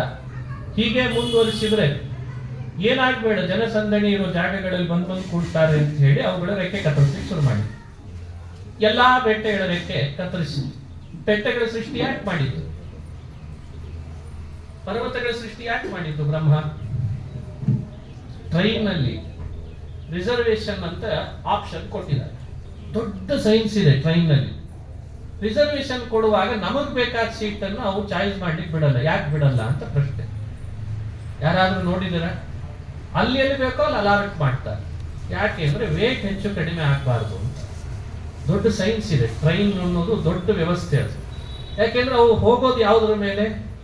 ಟ್ರ್ಯಾಕ್ ಮೇಲೆ. ಅಲ್ಲಿ ಬಲ ವೇಟ್ ಯಾವತ್ತು ಬ್ಯಾಲೆನ್ಸೇ ಇರ್ಬೇಕು ಅದಕ್ಕೆ. ಇದನ್ನೆಲ್ಲ ನೋಡಿ ಅವರೇ ಅಲಾಟ್ ಮಾಡ್ತಾರೆ. ಇಷ್ಟು ಬೋಗಿಯಲ್ಲಿ ಇಷ್ಟು, ಇಷ್ಟು ಬೋಗಿಯಲ್ಲಿ ಇಷ್ಟು, ಇಷ್ಟು ಬೋಗಿಯಲ್ಲಿ ಇಷ್ಟು ಅಂತ. ಅದು ವ್ಯತ್ಯಾಸ ಆಗಿಬಿಡ್ತು ಅಂದ್ರೆ ಹೋಗೋ ವೇಗಕ್ಕೆ ವ್ಯತ್ಯಾಸ ಆಗ್ತದೆ. ಹೋಗೋ ವೇಗ ವ್ಯತ್ಯಾಸ ಆಯ್ತು ಅಂದ್ರೆ ತಲುಪುವ ಸಮಯ ಎಲ್ಲ ವ್ಯತ್ಯಾಸ ಆಗಿಬಿಡ್ತದೆ. ಇಷ್ಟೆಲ್ಲ ಯೋಚನೆ ಮಾಡಿ ಅದು ಸ್ವತಃ ಅಲಾಟ್ಮೆಂಟ್ ಅನ್ನೋ ವ್ಯವಸ್ಥೆಯನ್ನು ಇಟ್ಟರು. ಈಗ ಅದು ಡಿಜಿಟಲ್ ಆಯ್ತು. ಮುಂದೆ ಅದು ಇನ್ನೂ ಆಗ್ಬೇಕಾಗಿದೆ ಅದೊಂದು ಡೆವಲಪ್. ಹಂಗೆ ಬೆಟ್ಟ ಗುಡ್ಡಗಳ ಸೃಷ್ಟಿಯ ರಹಸ್ಯ ಏನು ಅಂದ್ರೆ ಭೂಮಿ ಯಾವ ಕಾರಣಕ್ಕೂ ಇನ್ಬ್ಯಾಲೆನ್ಸ್ ಆಗಬಾರ್ದು. ಇದನ್ನು ಹಿಡಿದವೂ ಭೂಧರ, ಮೇಲ್ಗಡೆಯೂ ಭೂಮಿ, ಇದು ಬೆಟ್ಟ. ಅವಾಗ ಈಗೇನಾಗಿದೆ ನೋಡ್ರಿ, ಇವತ್ತೊಂದು ಮನೆ ಕಟ್ಟುವಾಗ ಆ ಪಿಲ್ಲರ್ ಎಲ್ಲ ಇಡ್ತಾರೆ, ಫೌಂಡೇಶನ್ ಎಲ್ಲ ಹಾಕ್ತಾರೆ, ಮೊದಲನೇ ಅಂತಸ್ತನ್ನು ಹೆಂಗ್ ಮಾಡಿರ್ತಾರೆ ನೋಡಿರ್ತೀರಿ ನೀವೆಲ್ಲ. ಹಂಗೆ ಸೃಷ್ಟಿಕರ್ತನಾದ ಶ್ರೀಹರಿ ಬೆಟ್ಟ ಗುಡ್ಡಗಳನ್ನ ಭೂಮಿಯ ಕೆಳಗೂ ಭೂಮಿಯ ಮೇಲೂ ಯಾಕೆ ಇಟ್ಟಿದ್ದಾನೆ ಅಂದ್ರೆ ಯಾವ ಕಾರಣಕ್ಕೂ ಭೂಮಿ ಇನ್ಬ್ಯಾಲೆನ್ಸ್ ಆಗದಿರ್ಲಿ ಅಂತ ವ್ಯವಸ್ಥೆ ಮಾಡಿದ್ದಾನೆ. ಆ ಬೆಟ್ಟಗಳು, ಪರ್ವತಗಳೆಲ್ಲ ರೆಕ್ಕೆ ಇದ್ದದ್ರಿಂದ ಹೆಚ್ಚು ಕಡಿಮೆ ಆದಾಗ ಇಂದ್ರ ಅವುಗಳಿಗೆಲ್ಲ ರೆಕ್ಕೆ ಕತ್ತರಿಸಿ ಅಲ್ಲಲ್ಲೇ ಬೆಟ್ಟ ಇರೋ ಹಾಗೆ ಮಾಡಿಬಿಟ್ಟು. ಆ ರೆಕ್ಕೆ ಕತ್ತರಿಸೋ ಸರದಿಯಲ್ಲಿ ಮೈನಾಕಾಂತ್ ಈಗ ತಾನೇ ಹೇಳಿದ್ನಲ್ಲ, ಇದೊಂದು ಬಂಗಾರದ ಬೆಟ್ಟ, ಇದ್ರದ್ದು ಸರದಿ ಬಂತು, ಕತ್ತರಿಸ್ಲಿಕ್ಕೆ ಹೋಗ್ತಾನೆ, ಈತ ಓಡ್ಬಿಟ್ಟ. ಓಡ್ದಲ್ಲ, ಹಾರ್ದ ಎಲ್ಲಿವರೆಗೂ ಹಾರ್ದ? ಸತ್ಯಲೋಕ ತನಕ ಹಾರಿಬಿಟ್ಟ. ಅಷ್ಟು ಹಾರುವ ಶಕ್ತಿ ಇತ್ತು ಅದಕ್ಕೆ, ಹಾರ್ದ. ಯಾರ ಮನೆಗೆ ಹೋಗ್ಬೇಕಿತ್ತು ನಿಜವಾಗ್ಲೂ ಈತ? ಭಾವನ್ ಮನೆಗೆ ಹೋಗ್ಬೇಕಾ ಬೇಡ? ತನ್ನ ಅಕ್ಕನ ಗಂಡ ಯಾರು? ಶಿವ. ಅವನ ಮನೆಗೆ ಹೋಗ್ಬೇಕಾ ಬೇಡ? ಹೋಗ್ಲಿಲ್ಲ. ಹಾರುವ ನೆಪದಲ್ಲಿ ಹಾರ್ತಾ ಶಿವನ ಮನೆಗೆ ಹೋಗದೆ, ಅಕ್ಕನ ಮನೆಗೆ ಹೋಗದೆ ನೇರ ಸತ್ಯಲೋಕಕ್ಕೆ ಹೋಗ್ಬಿಟ್ಟ. ಸತ್ಯಲೋಕದಲ್ಲಿ ವಾಯುದೇವರನ್ನು ಕೇಳ್ದ, ಇಂದ್ರ ನನ್ನ ರೆಕ್ಕೆ ಕತ್ತರಿಸ್ತಿದ್ದಾನೆ, ನೀವೇನಾದ್ರೂ ಮಾಡಿ ಬಚಾವ್ ಮಾಡಿ. ನಾನು ಯಾರ ತಲೆ ಮೇಲೆ ಹೋಗಿ ಕೂತಿಲ್ಲ ಹೇಳ್ಕೊಂಡ ಪಾಪ. ನಾನು ಯಾರ ತಲೆ ಮೇಲೆ, ಕೆಲವರು ತಲೆ ಮೇಲೆ ಕೂಡೋರು ಜಾಸ್ತಿ ಈಗೆಲ್ಲ, ರೆಕ್ಕೆ ಇಲ್ಲದೆ ತಲೆ ಮೇಲೆ ಕೂಡ್ತಾರೆ. ನಾನು ಯಾರ ತಲೆ ಮೇಲೆ ಕೂತಿಲ್ಲ, ಯಾರ ಕಾಲು ಎಳೆದಿಲ್ಲ, ಯಾರ ವೃತ್ತಿಗೂ ನಾನು ಕಲ್ಲು ಹಾಕಿಲ್ಲ, ನಾನು ಪ್ರಾಮಾಣಿಕನಾಗಿದ್ದೇನೆ. ಆದ್ರೂ ಈತ ಕತ್ತರಿಸ್ಲಿಕ್ಕೆ ಬರ್ತಿದ್ದಾನೆ. ನೀವೇ ರಕ್ಷಣೆ ಕೊಡ್ಬೇಕು ನನಗೆ ಅಂತ ಅಂದ. ವಾಯುದೇವರಿಗೆ ಪ್ರಾಮಾಣಿಕರನ್ನು ಕಂಡ್ರೆ ಖುಷಿ ಜಾಸ್ತಿ. ಅವ್ರ ಹೆಸರೇ ಧರ್ಮ ಅಂತ. ವಾಯುದೇವರ ಹೆಸರು ಧರ್ಮ, ಅದಕ್ಕೆ ಈರಪಾದ ಅಂತ ಕರೀತಾರೆ. ಧರ್ಮೋ ವಾಯು ಧಾರಣಾಪ್ರದ ಧರ್ಮ ನಾಮಕ, ಭಕ್ತಿಪ್ರದ ಮುಕ್ತಿಪ್ರದ ಭಕ್ತಿ ನಾಮಕ, ಸತ್ತಾಪ್ರದ ವಾಯು ನಾಮಕ, ಚೇಷ್ಟಾಪ್ರದ ಪ್ರಾಣ ನಾಮಕ. ಭಾರಿ ಖುಷಿ ಅವರಿಗೆ. ಧರ್ಮದಿಂದ ಇದ್ದಾನೆ ಅಂದ್ರೆ ವಾಯುದೇವರಿಗೆ ಬಹಳ ಖುಷಿ. ಅವನು ಎಲ್ಲೇ ಹುಟ್ಟಿರ್ಲಿ ಅವನು ನಮ್ಮವನೇ. ಅವನು ಧರ್ಮ ಪ್ರಾಮಾಣಿಕನಾಗಿದ್ದಾನಲ್ಲ. ಅರೆ ಇಷ್ಟು ಪ್ರಾಮಾಣಿಕವಾಗಿದ್ದಾನೆ, ಇಂದ್ರ ಹೋಗಿ ವಜ್ರಾಯುಧ ಹಾಕ್ತಾನೆ ಅಂದ್ರೆ ಅದು ನನ್ನ ಶರಡು ಬಂದ ಮೇಲೆ ವಜ್ರಾಯುಧ ಹಾಕೋದಾ? ಇಲ್ಲ, ನಾನು ರಕ್ಷಣೆ ಕೊಡ್ತೀನಿ. ಅವನ್ನ ಎತ್ತಿ ಸಮುದ್ರಕ್ಕೆ ಎಸೆದ್ರಂತೆ. ಅವನಿಗೆ ಕಲ್ಪನೆ ಇಲ್ಲ ಸಮುದ್ರಕ್ಕೆ ಎಸೆದ ಮೇಲೂ ಬರ್ಬೋದಲ್ಲ ಇಂದ್ರ ಅಂತ. ಅವನಿಗೆ ಗೊತ್ತಾಗಲ್ವೇನು ಇಂದ್ರನಿಗೆ ಎಲ್ಲಿ ಬಿದ್ದಿದ್ದಾನೆ ಅಂತ. ಆದ್ರೆ ಬರಲಿಲ್ಲ ಇಂದ್ರ, ಬರಲೇ ಇಲ್ಲ. ಪದ್ಮಪುರಾಣ ಹೇಳ್ತಾರೆ ಯಾಕೆ ಬರಲಿಲ್ಲ? ವಾಯುದೇವರು ಎಸೆದಿದ್ದಾರೆ ಅಂದಮೇಲೆ ವಾಯುದೇವರು ರಕ್ಷಣೆ ಕೊಟ್ಟಿದ್ದಾರೆ ಅಂತ ಅರ್ಥ. ನಾವು ಹೋಗ್ಬಾರ್ದು ಹೊತ್ತು ಬಿಟ್ಬಿಟ್ಟಂತ ಇಂದ್ರ. ವಾಯುದೇವರ ಶಕ್ತಿ ಎಂಥದ್ದು ಅಂತ ಅರ್ಥ ಆಗ್ತದೆ. ಹಾಗಾಗಿ ವಾಯು ರಕ್ಷಣೆ ಕೊಟ್ಟ ಮೇಲೆ ನಾನಿನ್ನ ಅಲ್ಲಿಗೆ ಹೋಗಲ್ಲ ಅಂದ್ಬಿಟ್ಟ. ಹಾಗಾಗಿ ಅವನನ್ನು ಕತ್ತರಿಸಲಿಲ್ಲ. ಇದು ವಾಯುದೇವರು ಅವನ ಮೇಲೆ ಮಾಡಿದ ಉಪಕಾರ. ಶಿವನ್ ಮನೆಗೆ ಯಾಕೆ ಹೋಗ್ಲಿಲ್ಲ? ಕೆಲವೊಮ್ಮೆ ನಮ್ಮ ಬಂಧುಗಳೇ ನಮ್ ಕೈ ಕೊಟ್ಬಿಡ್ತಾರೆ ಅಂತ ರಾಮಾಯಣ. ನಾವು ಭಾರಿ ನಂಬಿರ್ತೀವಿ. ಬಹಳ ದೂರದಿಂದ ಪ್ರಯಾಣ ಮಾಡ್ಕೊಂಡು ಹೋಗಿದ್ದೆ, ಹೆಂಗಿದ್ರು ನಮ್ಮವನು ಇದ್ದಾನಲ್ಲ ಅಲ್ಲಿ ಅಂತ. ಅವ್ನು ನಾವು ಬರೋ ಪುರ್ಸತ್ತಿಲ್ದೆ ಅವ್ನು ಬೀಗ ಹಾಕೊಂಡು ಹೋಗಿರ್ತಾನೆ ಅವತ್ತೆ. ಯಾಕೆ ಅಂತ ನಾವು ಮೊದಲೇ ಹೇಳಲ್ಲ. ಇಲ್ಲ ತುಂಬಾ ಸೀರಿಯಸ್ ಮ್ಯಾಟರ್ ಇತ್ತು ಅಂತ. ಆಮೇಲೆ ಫೋನ್ ಮಾಡಿದ್ರೆ ತುಂಬಾ ಸೀರಿಯಸ್ ಅಲ್ಲ, ನೀನ್ ಇದ್ದೇ ಇರ್ತೀಯ ಅನ್ಕೊಂಡು ನಾವು ಬಂದ್ವಿ. ಆದ್ರೆ ಏನು ನೀವೇ ಇರ್ಲಿಲ್ಲಲ್ಲ ಅಂದ್ರೆ, ಇಲ್ಲ ತುಂಬಾ ಸೀರಿಯಸ್, ಏನೇನು ಇರಲ್ಲ, ಇವ ಬರ್ತಾನೆ ಅಂತ ಹೇಳಿ ಮನೆ ಖಾಲಿ ಮಾಡಿರ್ತಾನೆ. ಇದು ಇವತ್ತಿನ ಸ್ಥಿತಿ. ಆತ ಅಂದೇ ತೋರಿಸಿದ, ನಾನೇನೋ ಶಿವನ ಹತ್ರ ಹೋಗೋಣ, ಅರೆ ನಿನಗೂ ಇಂದ್ರನಿಗೂ ಬಿಟ್ಟದ್ದು ನಂಗೆ ಸಂಬಂಧ ಇಲ್ಲ ಅಂತ ಅವ ಅನ್ನೋಣ, ಬೇಡವೇ ಬೇಡ ಅಂತ. ಅದಕ್ಕೆ ಸತ್ಯಲೋಕದ ವಾಯುನೇ ಸರಿ ಅಂತ ವಾಯುವಿನ ಬಳಿಗೆ ಹೋದ ಅಂತ. ಸಂಬಂಧಿಕರು ಕೈ ಕೊಡೋ ಸಂದರ್ಭ ಇದೆ, ವಾಯು ಮಾತ್ರ ಎಂದು ಕೈ ಕೊಡಲ್ಲ ಅನ್ನೋದನ್ನ ಆ ಪರ್ವತ ಅವತ್ತು ಜಗತ್ತಿಗೆ ಸಾರಿಬಿಡ್ತಾರೆ. ಅದಕ್ಕೆ ಮಧ್ವಾಚಾರ್ಯರು ನೇರವಾಗಿ ಅವನ ಹೆಸರನ್ನೇ ಹಿರಣ್ಯನಾಭ ಅಂತ ಹೆಸರು ಅವನಿಗೆ. ಹಿರಣ್ಯನಾಭ ಅನ್ನೋದು ಹೆಸರು ಅಲ್ಲ ಅಂತ ಕೆಲವರು ವಾಲ್ಮೀಕಿಗಳ ವ್ಯಾಖ್ಯಾನ ಮಾಡುವಾಗ ಬರೀತಾರೆ ರಾಮಾಯಣಕ್ಕೆ. ಇರ್ಲಿ, ಹಿರಣ್ಯನಾಭ ಅಂತ ಕರಿತಿದ್ರಂತೆ. ಆ ಮೈನಾಕ ಅಂತ ಭಗವತ್ಪಾದ ಉಲ್ಲೇಖಿಸಿ ಹೇಳ್ತಾರೆ, ಶಾಲೋಹರಸ್ಯ ಗಿರಿಪಕ್ಷ ವಿನಾಶಕಾಲೆ. ಈಗ ಒಬ್ಬ ವ್ಯಕ್ತಿಯನ್ನ ಪರಿಚಯ ಮಾಡಿಸುವಾಗ ಯಾರಾದ್ರೂ ಅವನ ಹೆಸರೇನು, ಅವನು ಯಾರ ಅಪ್ಪನ ಮಗ ಅಂತ ಹೀಗೆ ಪರಿಚಯಿಸ್ಬೇಕಾ ಬೇಡ? ಮಧ್ವಾಚಾರ್ಯ ಏನ್ ಮಾಡ್ತಾರೆ, ಇವರ ಹೆಂಡತಿಯ ತಮ್ಮ ಪರಿಚಯ ಮಾಡಿಸ್ತಾರೆ. ಶಾಲಹ ಅಂತಾರು. ಇದ್ಯಾಕೆ ಶಾಲಹ ಅಂತ ಪರಿಚಯಿಸಿದ್ರು ಅಂತ. ಈಗ ಯಾರಾದ್ರೂ ಎಲ್ಲಾದ್ರೂ ಪರಿಚಯ ಮಾಡಿಸಿದ್ ಕೇಳಿದ್ರ?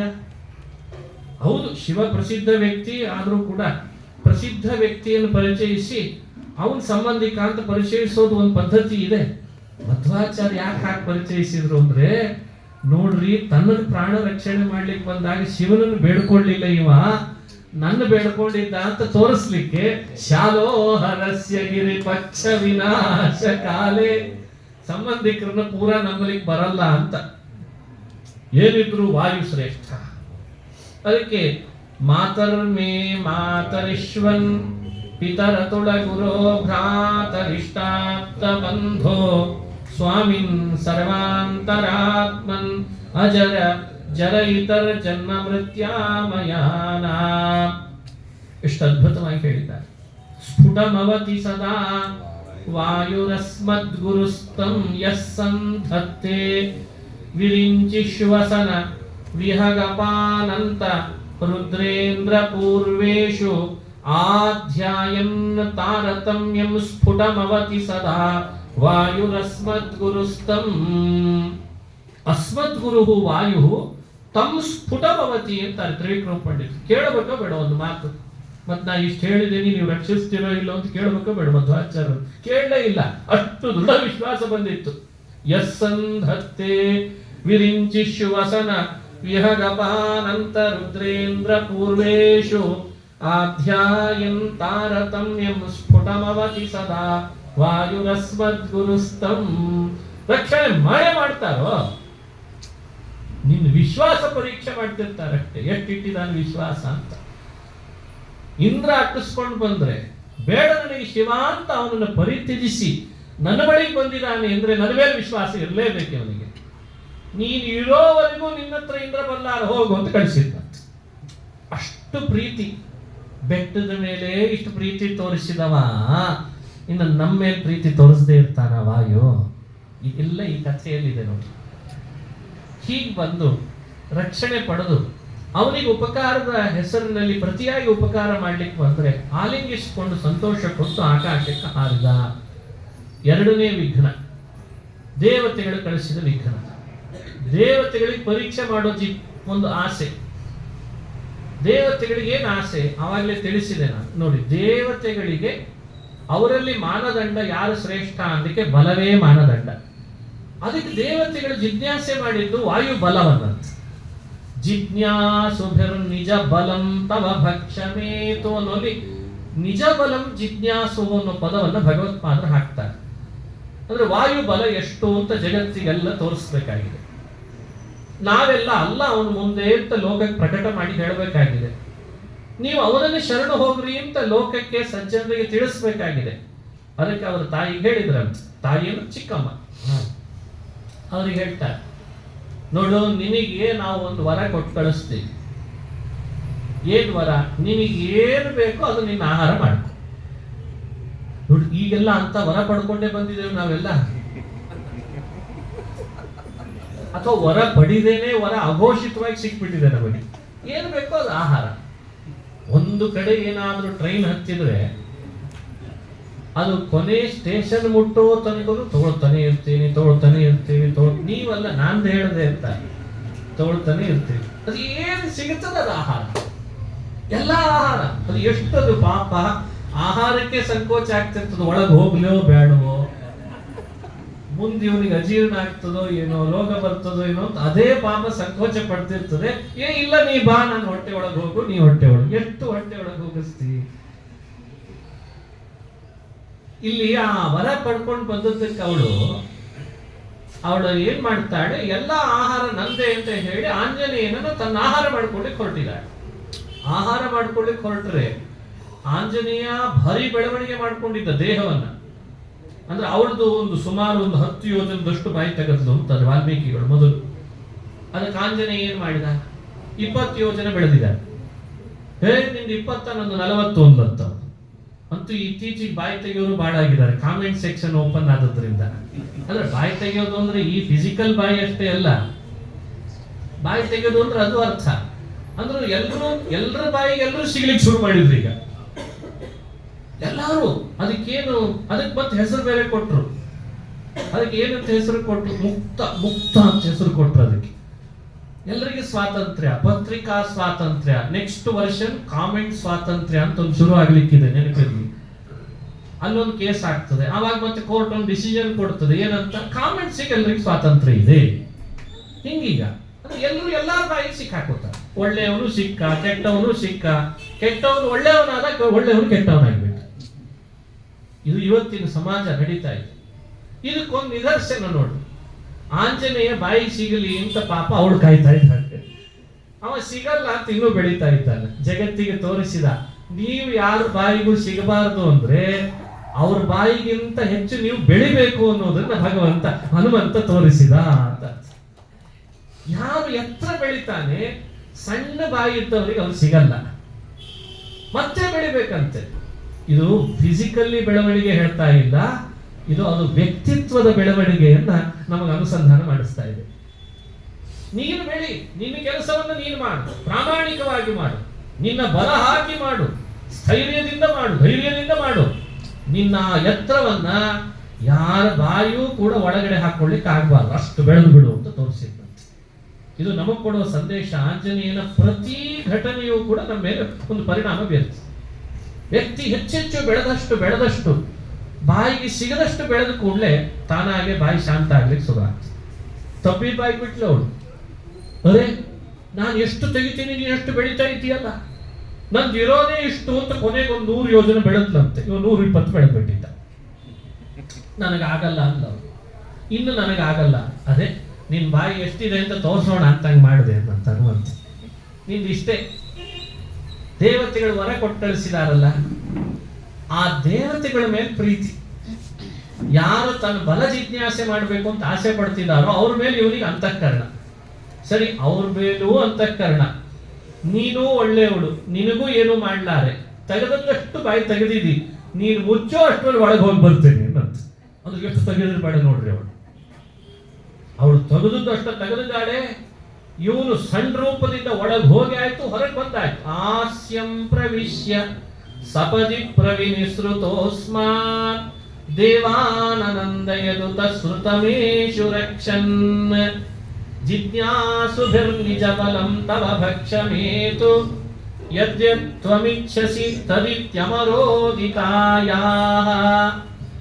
ಒಳಗೆ ಹೋದ, ಒಳಗೆ ಹೋಗಿ ಬಾಯಿ ಮುಚ್ಚುವಷ್ಟರಲ್ಲಿ ಹೊರಗೆ ಬಂದ್ಬಿಟ್ಟಿದ್ದ. ಇದು ಒಂದು ಸಂದೇಶವೇ. ಕೆಲವರು ಕರೆದಿರ್ತಾರೆ, ನಾವು ಹೋಗದೆ ಬಿಡ್ಲಿಕ್ಕೆ ಆಗಲ್ಲ, ಹೋದ್ರೆ ನಮಗೆ ಸಮಾಧಾನ ಇರಲ್ಲ, ಅವರು ನಮ್ಮನ್ನು ಕರೆಯೋದು ಬಿಡ್ತಿರಲ್ಲ. ಏನ್ ಮಾಡ್ಬೇಕೀಗ? ಹೋಗ್ಬೇಕು, ಅವ್ರ ಬಾಯಿ ತೆಗೆದಾಗ ಮುಚ್ಚೋ ಅಷ್ಟರಲ್ಲಿ ವಾಪಸ್ ಬರ್ಬೇಕು ಅಂತ ಅರ್ಥ. ಇದು ಸಮಾಜ. ಇಲ್ಲಿ ಬೇಕಾದವರು ಇದ್ದಾರೆ, ಬೇಡದವರ ಸಂಖ್ಯೆ ಬಹಳ ಇದೆ. ಹೊಗಳೋರು ಇದ್ದಾರೆ, ತೆಗಳೋರು ಇದ್ದಾರೆ. ಎಷ್ಟಂತೆ ಅವ್ರ ಜೊತೆಯಲ್ಲಿ ಗಮನ ಹರಿಸ್ತೀವಿ. ಅವ್ರ ಬಾಯಿ ತೆಗೆದಾಗ ಹೋಗು, ಮುಚ್ಚೋ ಅಷ್ಟರಲ್ಲಿ ವಾಪಸ್ ಬಂದ್ಬಿಡು. ನೀನ್ ಅವ್ರಿಗೆ ಸಿಕ್ಕಾಕೊಳ್ಳೋದಿಲ್ಲ, ಅವರು ನಿನಗೆ ಸಿಕ್ಕಾಕೊಳ್ಳೋದಿಲ್ಲ ಅಂತ. ಇದು ಟ್ಯಾಲೆಂಟ್ ಹನುಮಂತಂದು. ಇದಕ್ಕಿಂತ ಜಗತ್ನಲ್ಲಿ ಇನ್ಯಾರು ಹೇಳ್ಕೊಡ್ಬೇಕು ಹೇಳ್ರಿ. ನಾವು ಬಾಳ ಹೊತ್ತಿದ್ದಿ, ನಿನಗೂ ಸಮಸ್ಯೆ, ಅವರಿಗೂ ಸಮಸ್ಯೆ. ಅದಕ್ಕೆ ಸಪದಿ ಪ್ರವಿನಿಸೃತಃ ಅನ್ನೋ ಮಾತನ್ನ ಮಧ್ವಾಚಾರ್ಯರು ಹೇಳ್ತಾರೆ. ಆಸ್ಯಂ ಪ್ರವಿಶ್ಯ ಸಪದಿ ಪ್ರವಿನಿಸೃತಃ. ಈ ಟ್ಯಾಲೆಂಟ್ ಎಲ್ಲ ಕಡೆ ಯೂಸ್ ಮಾಡ್ಬೇಕು. ಇವತ್ತು ವಿಶೇಷವಾಗಿ ಇವತ್ತಂತೂ ಇವತ್ತಿನ ಸೋಷಿಯಲ್ ಮೀಡಿಯಾದ ವ್ಯವಸ್ಥೆಗಳಲ್ಲಿರುವ ನಾವೆಲ್ಲರೂ ಬಹಳ ಯೂಸ್ ಮಾಡಬೇಕಾದದ್ದು ಏನು ಅಂದ್ರೆ, ಹೋಗಿರ್ಬೇಕು, ಹೋಗಿರಬಾರ್ದು, ಬಂದಿರಬೇಕು, ಬಂದಿರಬಾರ್ದು. ಆ ಅಟ್ಯಾಚ್ಮೆಂಟ್ಗಿಂತ ಈ ಡಿಟ್ಯಾಚ್ಮೆಂಟ್ ನಲ್ಲಿರೋ ಖುಷಿ ಜಗತ್ತಿನಲ್ಲಿ ಯಾವುದೂ ಇಲ್ಲ ಅನ್ನೋದನ್ನ ಹನುಮಂತ ಅಂದೇ ತೋರಿಸ್ಬಿಟ್ಟ. ಎಲ್ರಿಗೂ ನೀನ್ ಬೇಕಾದವನು, ಯಾರಿಗೂ ನೀನ್ ಬೇಡವಾದವನು. ಎಲ್ರೂ ನಿನಗ್ ಬೇಕಾದವರು, ಯಾರು ನಿನಗ್ ಬೇಡವಾದವರು. ಹಿಂಗೆ ನೀನು ಎಂದು ಟ್ಯಾಲೆಂಟ್ ಅನ್ನ ಯೂಸ್ ಮಾಡ್ತಿ, ನಿನ್ನನ್ನು ನೀನು ನಿಭಾಯಿಸ್ಕೊಳ್ತಿ ಅಂತ ನೀನು ಯೋಗಿ ಆಗ್ತಿ, ಸಾಧಕನಾಗ್ತಿ, ಎತ್ತರ ಬೆಳೀತಿ. ಹಿಂದೆಲ್ಲೋ 4 ದಿವಸ 4 ಜನ ಬಾಯಿ ತೆಗೆದು 4 ಕಾಮೆಂಟ್ಸ್ ಮಾಡಿದ್ದನ್ನು ಓದಿ ನಿನ್ನ ವ್ಯಕ್ತಿತ್ವ ಯಾಕೆ ಹಾಳು ಮಾಡ್ಕೋತೀಯೋ? ನೀನ್ ಬಹಳ ಎತ್ತರ ಹಾರಬೇಕಿದೆ. ಇನ್ನು ಮುಂದೆ ಸೀತೆಯನ್ನು ನೋಡ್ಬೇಕಿದೆ, ರಾಕ್ಷಸರ ಜೊತೆ ಯುದ್ಧ ಮಾಡ್ಬೇಕಿದೆ, ಅಕ್ಷಯ ಕುಮಾರನನ್ನು ಕೊಲ್ಲಬೇಕಿದೆ. ಇವಳು ಬಾಯಿ ತೆಗೆದಿದ್ದಾಳೆ ಅಂತ ಇಲ್ಲೇ ಕೂಡ್ಲಿಕ್ಕೆ ಆಗ್ತದ? ಇದನ್ನ ಯೋಚಿಸ್ರಿ ಅಂತ ಹೇಳ್ಕೊಡ್ತದೆ ಸುಂದರಕಾಂಡ. 1-2 ಹೇಳ್ತೀನಿ, ತುಂಬಾ ಇದೆ ಈ ವಿಷಯಗಳಲ್ಲೆಲ್ಲ. ಹಾರಿದ, ಮುಂದೆ ಹಾರಿದ. ದೇವತೆಗಳು ಹಾರುವಷ್ಟರಲ್ಲಿ ಇವನ ಮೇಲೆ ಪುಷ್ಪವೃಷ್ಟಿ ಮಾಡಿದ್ರು. ಯಾಕಂದ್ರೆ ಅವ್ರಿಗೆ ಖುಷಿ ಆಯ್ತು. ಅರೆ, ನಮ್ಮ ಮಾತಿಗೂ ಇಷ್ಟು ಬೆಲೆ ಕೊಟ್ಟನಲ್ಲ ಈತ. ಶ್ರುತಂ ಯೇಷು ರಕ್ಷನ್. ಶ್ರುತಂ ಅಂತ ಅಂದಿದ್ದಾರೆ. ಶ್ರುತಂ, ಋತಂ, ಋತ ಅಂದ್ರೆ ದೇವತೆಗಳು ಆಡಿದ ಮಾತನ್ನೂ ರಕ್ಷಣೆ ಮಾಡಿಬಿಟ್ಟ. ಇದು ಲೋಕಕ್ಕೊಂದು ತಿಳುವಳಿಕೆ. ಕೆಲವನ್ನ ನಮ್ಮ ಜೀವನದೊಳಗೆ ನಾವು ದೊಡ್ಡವ್ರ ಮಾತಂತೂ ಕೇಳಲೇಬೇಕು, ಸರಿ. ಸಣ್ಣವ್ರ ಮಾತಿಗೂ ಬೆಲೆ ಕೊಡಬೇಕು ಅಂತ ತೋರಿಸಿದ ಮೊದಲನೇ ಮಹಾನುಭಾವನೆ ಹನುಮಂತ. ಇದು ಫ್ಯಾಕ್ಟ್ ನೋಡಿ. ಅದು ಅವರೆಲ್ಲ ಸಣ್ಣವರು ದೇವತೆಗಳು, ಅವರಿಂದ ಇವನಿಗೆ ಏನು ಆಗ್ಬೇಕಾಗಿಲ್ಲ. ಆದ್ರೆ ಅವರ ಆಸೆ ಏನು ಅಂದ್ರೆ ಹನುಮಂತನ ಬಲ ಎಷ್ಟು ಅಂತ ಜಗತ್ತಿಗೆ ತೋರಿಸ್ಬೇಕು ಅನ್ನೋ ಆಸೆ. ಅದಕ್ಕೆ ವರ ಕೊಟ್ಟು ಕಳಿಸಿದ್ದಾರೆ. ಅದಕ್ಕೆ ಹನುಮಂತ ಏನ್ ಮಾಡಿದ, ಆ ವರಕ್ಕೆ ಬೆಲೆ ಕೊಟ್ಟ. ಇರ್ಲಿ, ನಿನ್ನ ಮಾತಿಗೂ ಬೆಲೆ ಕೊಡೋಣ ಅಂತ. ಅದು ಖುಷಿ ಆಯ್ತು ದೇವತೆಗಳಿಗೆ. ಒಬ್ಬ ನಮ್ಮನ್ನು ಮುನ್ನೆಲೆಗೆ ತಂದಲ್ಲ ಹನುಮಂತ ಅಂತ. ನಾವು ಕೊಟ್ಟು ಕಳಿಸಿದ ಆ ತಾಯಿಯನ್ನ, ಆ ನಾಗಮಾತೆಯನ್ನ, ನಾವು ಕೊಟ್ಟು ಕಳಿಸಿದ ವರವನ್ನ ಹೇಗೆ ಬೆಲೆ ಕೊಟ್ಟ ಅನ್ಲಿಕ್ಕೆ ಭಗವತ್ಪಾದರು ಹೇಳ್ತಾರೆ, ಬಾಯಿ ಒಳಗೆ ಹೋದದ್ದಕ್ಕೆ ಭಕ್ಷ್ಯ ಆಗ್ತಂತೆ. ಕೂಡ್ಲೆ ಹೊರಗೆ ಬಂದ್ಬಿಟ್ನಲ್ಲ, ಅದು ತನ್ನ ಕೌಶಲ ಮೆರೆದಂತೆ. ಬಾಯಿ ಒಳಗೇ ಹೋಗದೆ ಇದ್ದಿದ್ರೆ ದೇವತೆಗಳ ವರ ಸತ್ಯ ಆಗ್ತಿರ್ಲಿಲ್ಲ. ಅದಕ್ಕೆ ಋತಮೇಶು ರಕ್ಷನ್ ಅಂತಾರೆ ಭಗವತ್ಪಾದ. ನೀವೆಲ್ಲ ನನಗಿಂತ ಸಣ್ಣವರಾದ್ರು ನಿಮಗೆ ನನ್ನ ಬಲದ ಬಗ್ಗೆ ಒಂದು ಖುಷಿ, ಉತ್ಸಾಹ ಇದೆ, ತಿಳ್ಕೊಳ್ಬೇಕು ಅಂತ ಜಿಜ್ಞಾಸೆ ಇದೆ. ಬರೀ ಬಲ ಅಂತಲ್ಲ, ಬಲ ಅನ್ನೋದು ಉಪಲಕ್ಷಣ. ಇಲ್ಲಿ ಜಿಜ್ಞಾಸುಭಿರ್ ನಿಜ ಬಲಂ ಅನ್ನೋದು ಉಪಲಕ್ಷಣ. ಇಡೀ ಹನುಮಂತನ ವ್ಯಕ್ತಿತ್ವವನ್ನ ಜಗತ್ತಿಗೆ ತಿಳಿಸ್ಬೇಕು, ತಿಳ್ಕೊಳ್ಬೇಕು ಅನ್ನೋ ಒಂದು ಉತ್ಸಾಹ ನಿಮ್ಮೊಳಗಿದೆ. ಅದಕ್ಕೆ ನಾನು ಬೆಲೆ ಕೊಡ್ತೀನಿ, ನೀವು ವರ ಕೊಟ್ಟದಕ್ಕೆ ಸತ್ಯ ಮಾಡ್ತೀನಿ ಅಂತ. ನಮ್ಮಲ್ಲಿ ಹೇಳ್ತಾರೆ, ದೇವರು ಯಾರನ್ನು ಹೆಚ್ಚು ರಕ್ಷಣೆ ಮಾಡಿ ಪ್ರೀತಿಸ್ತಾನೆ ಅವನನ್ನು ತಿಳ್ಕೊಳ್ಬೇಕು ಅಂತ ಯಾರು ಹೊರಡ್ತಾನಲ್ಲ, ಅವತ್ತಿನಿಂದಲೇ ದೇವರು ಅವನ ಹಿಂದೆ ಬರ್ಲಿಕ್ಕೆ ಶುರು ಮಾಡ್ತಾನೆ. ನಾನು ತಿಳ್ಕೊಳ್ಬೇಕು ಅಂತ ಹೊರಟನಲ್ಲ ಅಂತ ಒಂದು ಸ್ವಲ್ಪ ಶುರು ಆದ್ರೂ ಮಾಡಬೇಕು ಬೇಡ? ದೇವರ ಬಗ್ಗೆ ತಿಳ್ಕೊಳ್ಳಿಕ್ಕೆ ಫಸ್ಟ್ ಸ್ಟೆಪ್ ಆದ್ರೂ ಇಡಬೇಕಲ್ಲ. ಇವತ್ತೆಲ್ಲ ನಿಮಗೆ ಈ ಉದಾಹರಣೆಗಳು ಬೇಗ ಮನಸ್ಸಿಗೆ ಬರ್ತಾವೆ ಅಂತ ಹೇಳ್ತೀನಿ, ಅದನ್ನೇ ಕೊಡಬೇಕು ಅಂತಲ್ಲ, ಆದ್ರೂ ಬೇಗ ಒಂದು ಬಾರಿ ಒಂದು ಟಿಕೆಟ್ ಬುಕ್ ಮಾಡಲಿಕ್ಕೆ ಫ್ಲೈಟ್ ಏನಾದರೂ ಸರ್ಚ್ ಮಾಡಿದ್ರೆ ಅವರು ನಿಮ್ಮನ್ನ ಟ್ರ್ಯಾಕ್ ಮಾಡ್ತಾರೆ. ಅಂದ್ರೆ ಇವ ಎಷ್ಟೆಷ್ಟು ಯಾವ್ಯಾವ ವೆಬ್ಸೈಟ್ಗಳಲ್ಲಿ ಹೋಗಿ ಅದೇ ಫ್ಲೈಟ್ಗಳನ್ನು ಇವನು ಎಷ್ಟು ಸಲ ಸರ್ಚ್ ಮಾಡ್ತಾನೆ, ಮುಗಿದೋಯ್ತು, ನಿಮ್ ಇಮೇಲ್ ಟ್ರ್ಯಾಕ್ ಆಗೋಯ್ತು ಅಷ್ಟೇ.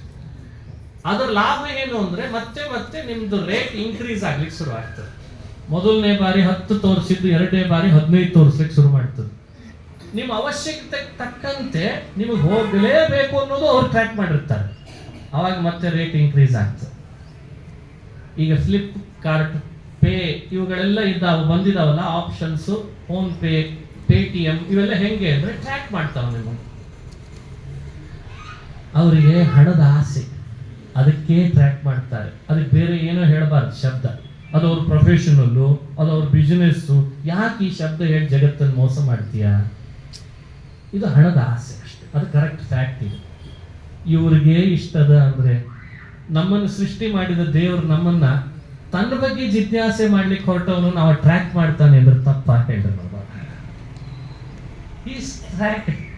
ಎಲ್ಲರನ್ನ ಟ್ರ್ಯಾಕ್ ಮಾಡ್ತಾನೆ. ನಾನು ಸೃಷ್ಟಿ ಮಾಡಿದ ನನ್ನ ಮಗು ಇದು, ಇವ ನನ್ನ ಜಿಜ್ಞಾಸೆ ಮಾಡ್ಲಿಕ್ಕೆ ಶುರು ಮಾಡಿದ, ಹಾಗಾದ್ರೆ ಇನ್ನು ಮೇಲಿಂದ ಇವನ್ ಹಿಂದೆ ನಾನಿರಬೇಕು ಅಂತ ಅನ್ನತ್ತೆ ಭಗವಂತ. ಇವತ್ತು ಶುರು ಮಾಡು, ಓಂ ಅಥಾತೋ ಬ್ರಹ್ಮ ಜಿಜ್ಞಾಸ. ಇವತ್ತು ಆ ಭಗವಂತನ ಬಗ್ಗೆ ನಾನು ತಿಳಿಬೇಕು, ಅವನ ಸ್ವರೂಪ ಏನು, ಅವನು ಎಲ್ಲಿದ್ದಾನೆ, ನನ್ನೊಳಗೆ ಯಾಕಿದ್ದಾನೆ, ಇದ್ದಾನ ಇಲ್ವಾ, ಇದ್ರೆ ಹೇಗಿದ್ದಾನೆ. ಹಾಗೆ ಭಗವಂತನ ಜಿಜ್ಞಾಸೆಯಂತೆ ವಾಯು ಜಿಜ್ಞಾಸೆ ಮಾಡಬೇಕು. ನಿಜ ಬಲಂ ಜಿಜ್ಞಾಸುಭಿಹಿ. ಆ ವಾಯು ಯಾರು, ನನ್ನೊಳಗೆ ಏನು ಅವನಿಗೆ ಇರ್ಲಿಕ್ಕೆ ಸಂಬಂಧ, ನನ್ನನ್ನು ಹೇಗೆ ಕಾಪಾಡ್ತಿದ್ದಾನೆ, ಯಾವ್ಯಾವ ಕ್ಷಣಕ್ಕೆ ಯಾವ್ಯಾವ ರೀತಿ ಅವನ ಪ್ರೇರಣೆ ನನ್ನ ಜೊತೆಗಿದೆ, ಇವತ್ತು ಜಿಜ್ಞಾಸೆ ಮಾಡು. ನಿನ್ ಜೊತೆಗೆ ವಾಯು ನಿನ್ನನ್ನು ಟ್ರ್ಯಾಕ್ ಮಾಡಿ ಬರ್ತಾ ಇರ್ತಾನೆ. ಅಲ್ಲಿ ರೇಟ್ ಇನ್ಕ್ರೀಸ್ ಮಾಡ್ತಾರೆ, ಇಲ್ಲಿ ಜ್ಞಾನ ಇನ್ಕ್ರೀಸ್ ಮಾಡ್ತಾರೆ ಅಷ್ಟೇ. ಇದು ಬೇರೆ ವ್ಯತ್ಯಾಸ. ಜ್ಞಾನ ಇನ್ಕ್ರೀಸ್ ಮಾಡೋ ಶಕ್ತಿ ವಾಯುದೇವರಿಗಿದೆ. ಅದಕ್ಕೆ ಬುದ್ಧಿ ಶೋಧಕೇನ ಪ್ರತಿದಿನಂ ಪ್ರತಿಕ್ಷಣಂ ಬುದ್ಧಿ ಶೋಧಕೇನ, ಇದು ಮಂತ್ರಾಲಯ ಪ್ರಭುಗಳ ಮಾತು. ಪ್ರತಿಕ್ಷಣ ಫಿಲ್ಟರ್ ಮಾಡ್ತಾರೆ.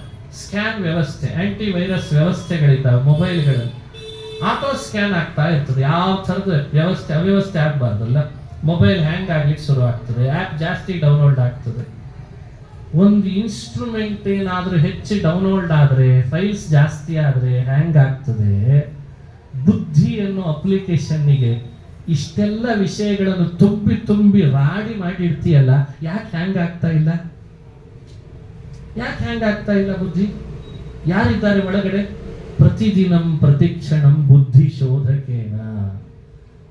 ಕ್ಷಣಕ್ಕೆ ನಿನ್ ಬುದ್ಧಿ ಒಳಗೆ ಯಾವುದೇ ವೈರಸ್ ಬರದೇ ಇರೋ ಹಾಗೆ, ಅದನ್ನ ಅಲ್ಲಲ್ಲೇ ನಿನಗೆ ಗೊತ್ತಾಗದೆ ಇರೋ ಹಾಗೆ ನಿನ್ನನ್ನು ಶೋಧನೆ ಮಾಡ್ತಾ ಇದ್ದಾರೆ. ಶೋಧನೆ ಮಾಡ್ತಾರೆ ಒಳಗಡೆಯಿಂದ. ಇವನಿಗೆ ಇಷ್ಟು ತಿಳ್ಕೊಳ್ಳಿ, ಇಷ್ಟು ನೆನಪಿಟ್ಟುಕೊಳ್ಳಿ, ಇಷ್ಟು ಮರ್ತೋಗ್ಲಿ ಅಂತ ಇರುತ್ತೆ ವಾಯುದೇವರು. ಇಷ್ಟು ಮರ್ತೋಗ್ಲಿ ಇವ, ಅದನ್ನ ನೆನಪಿಟ್ಟುಕೊಂಡ್ರೆ ಮತ್ತೆ ಹುಚ್ಚಾಗಿ ಬಿಡ್ತಾನೆ. ಅದಕ್ಕೆ ಇಷ್ಟು ಮರ್ತೋಗ್ಲಿ, ಜೀವನದಲ್ಲಿ ನಡೆದದ್ದನ್ನು ಇಷ್ಟು ಮರ್ತು ಬಿಡು, ಇಷ್ಟನ್ನೇ ನೆನಪಿಟ್ಕೋ, ಇದನ್ನ ಒಳಗಿಟ್ಕೋ, ಯಾವಾಗ ನನಗ್ ಬೇಕೋ ನಾನು ನೆನಪಿಸ್ತೇನೆ ಅಂತ ಇರುತ್ತೆ ವಾಯುದೇವರು. ಅದಕ್ಕೆ ವಿಷಯಗಳು ಈಗಲೂ ನಮ್ಗೆ ನೆನಪಾಗ್ತಾ ಇಲ್ಲ.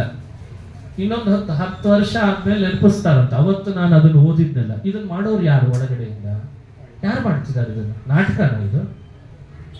ಮೊಬೈಲ್ ಕಂಡು ಹಿಡಿದವನು ಯಾವಾಗಲೂ ಎಲ್ಲವೂ ಕೂಡ ನಿಮ್ ಡಿಸ್ಪ್ಲೇಲಿ ಬರ್ತದ? ಇವತ್ತಿನ ದಿನಾಂಕಕ್ಕೆ ಹಾಕಿದ ಫೋಟೋ ಇನ್ನು 1 ವರ್ಷಕ್ಕೆ 2025ನೇ ಇಸ್ವಿ ಇವತ್ತಿನ ದಿನನೇ ಹಾಕಿದ ಫೋಟೋ ಮತ್ತೆ ಬರ್ತದೆ.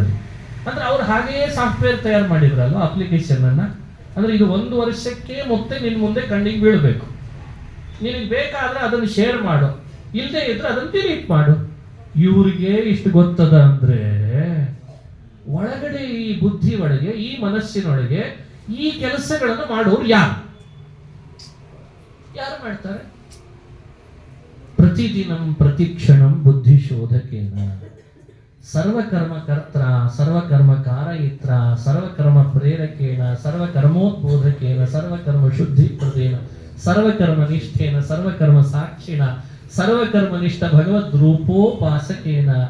ಯಾರು ಮಾಡ್ತಾರೆ ಇದನ್ನೆಲ್ಲ ಒಳಗಡೆ ಇದ್ದು? ಇದು ವಾಯು ಕೆಲಸಪ್ಪ. ನೀನು ಅವನನ್ನು ಜಿಜ್ಞಾಸೆ ಮಾಡು, ಅವನ ಬಲದ ಬಗ್ಗೆ ತಿಳಿದುಕೋ, ಅವನ ವ್ಯಕ್ತಿತ್ವವನ್ನು ಅರ್ಥೈಸ್ಕೋ, ಎಲ್ಲೆಲ್ಲಿ ಹೇಳಿದ್ದಾರೆ ಅದನ್ನು ಅರ್ಥೈಸ್ಕೋ. ದೇವತೆಗಳು ಈ ಕೆಲಸ ಮಾಡಿ ಲೋಕಕ್ಕೆ ಶಿಕ್ಷಣ ಕೊಟ್ರಂತೆ.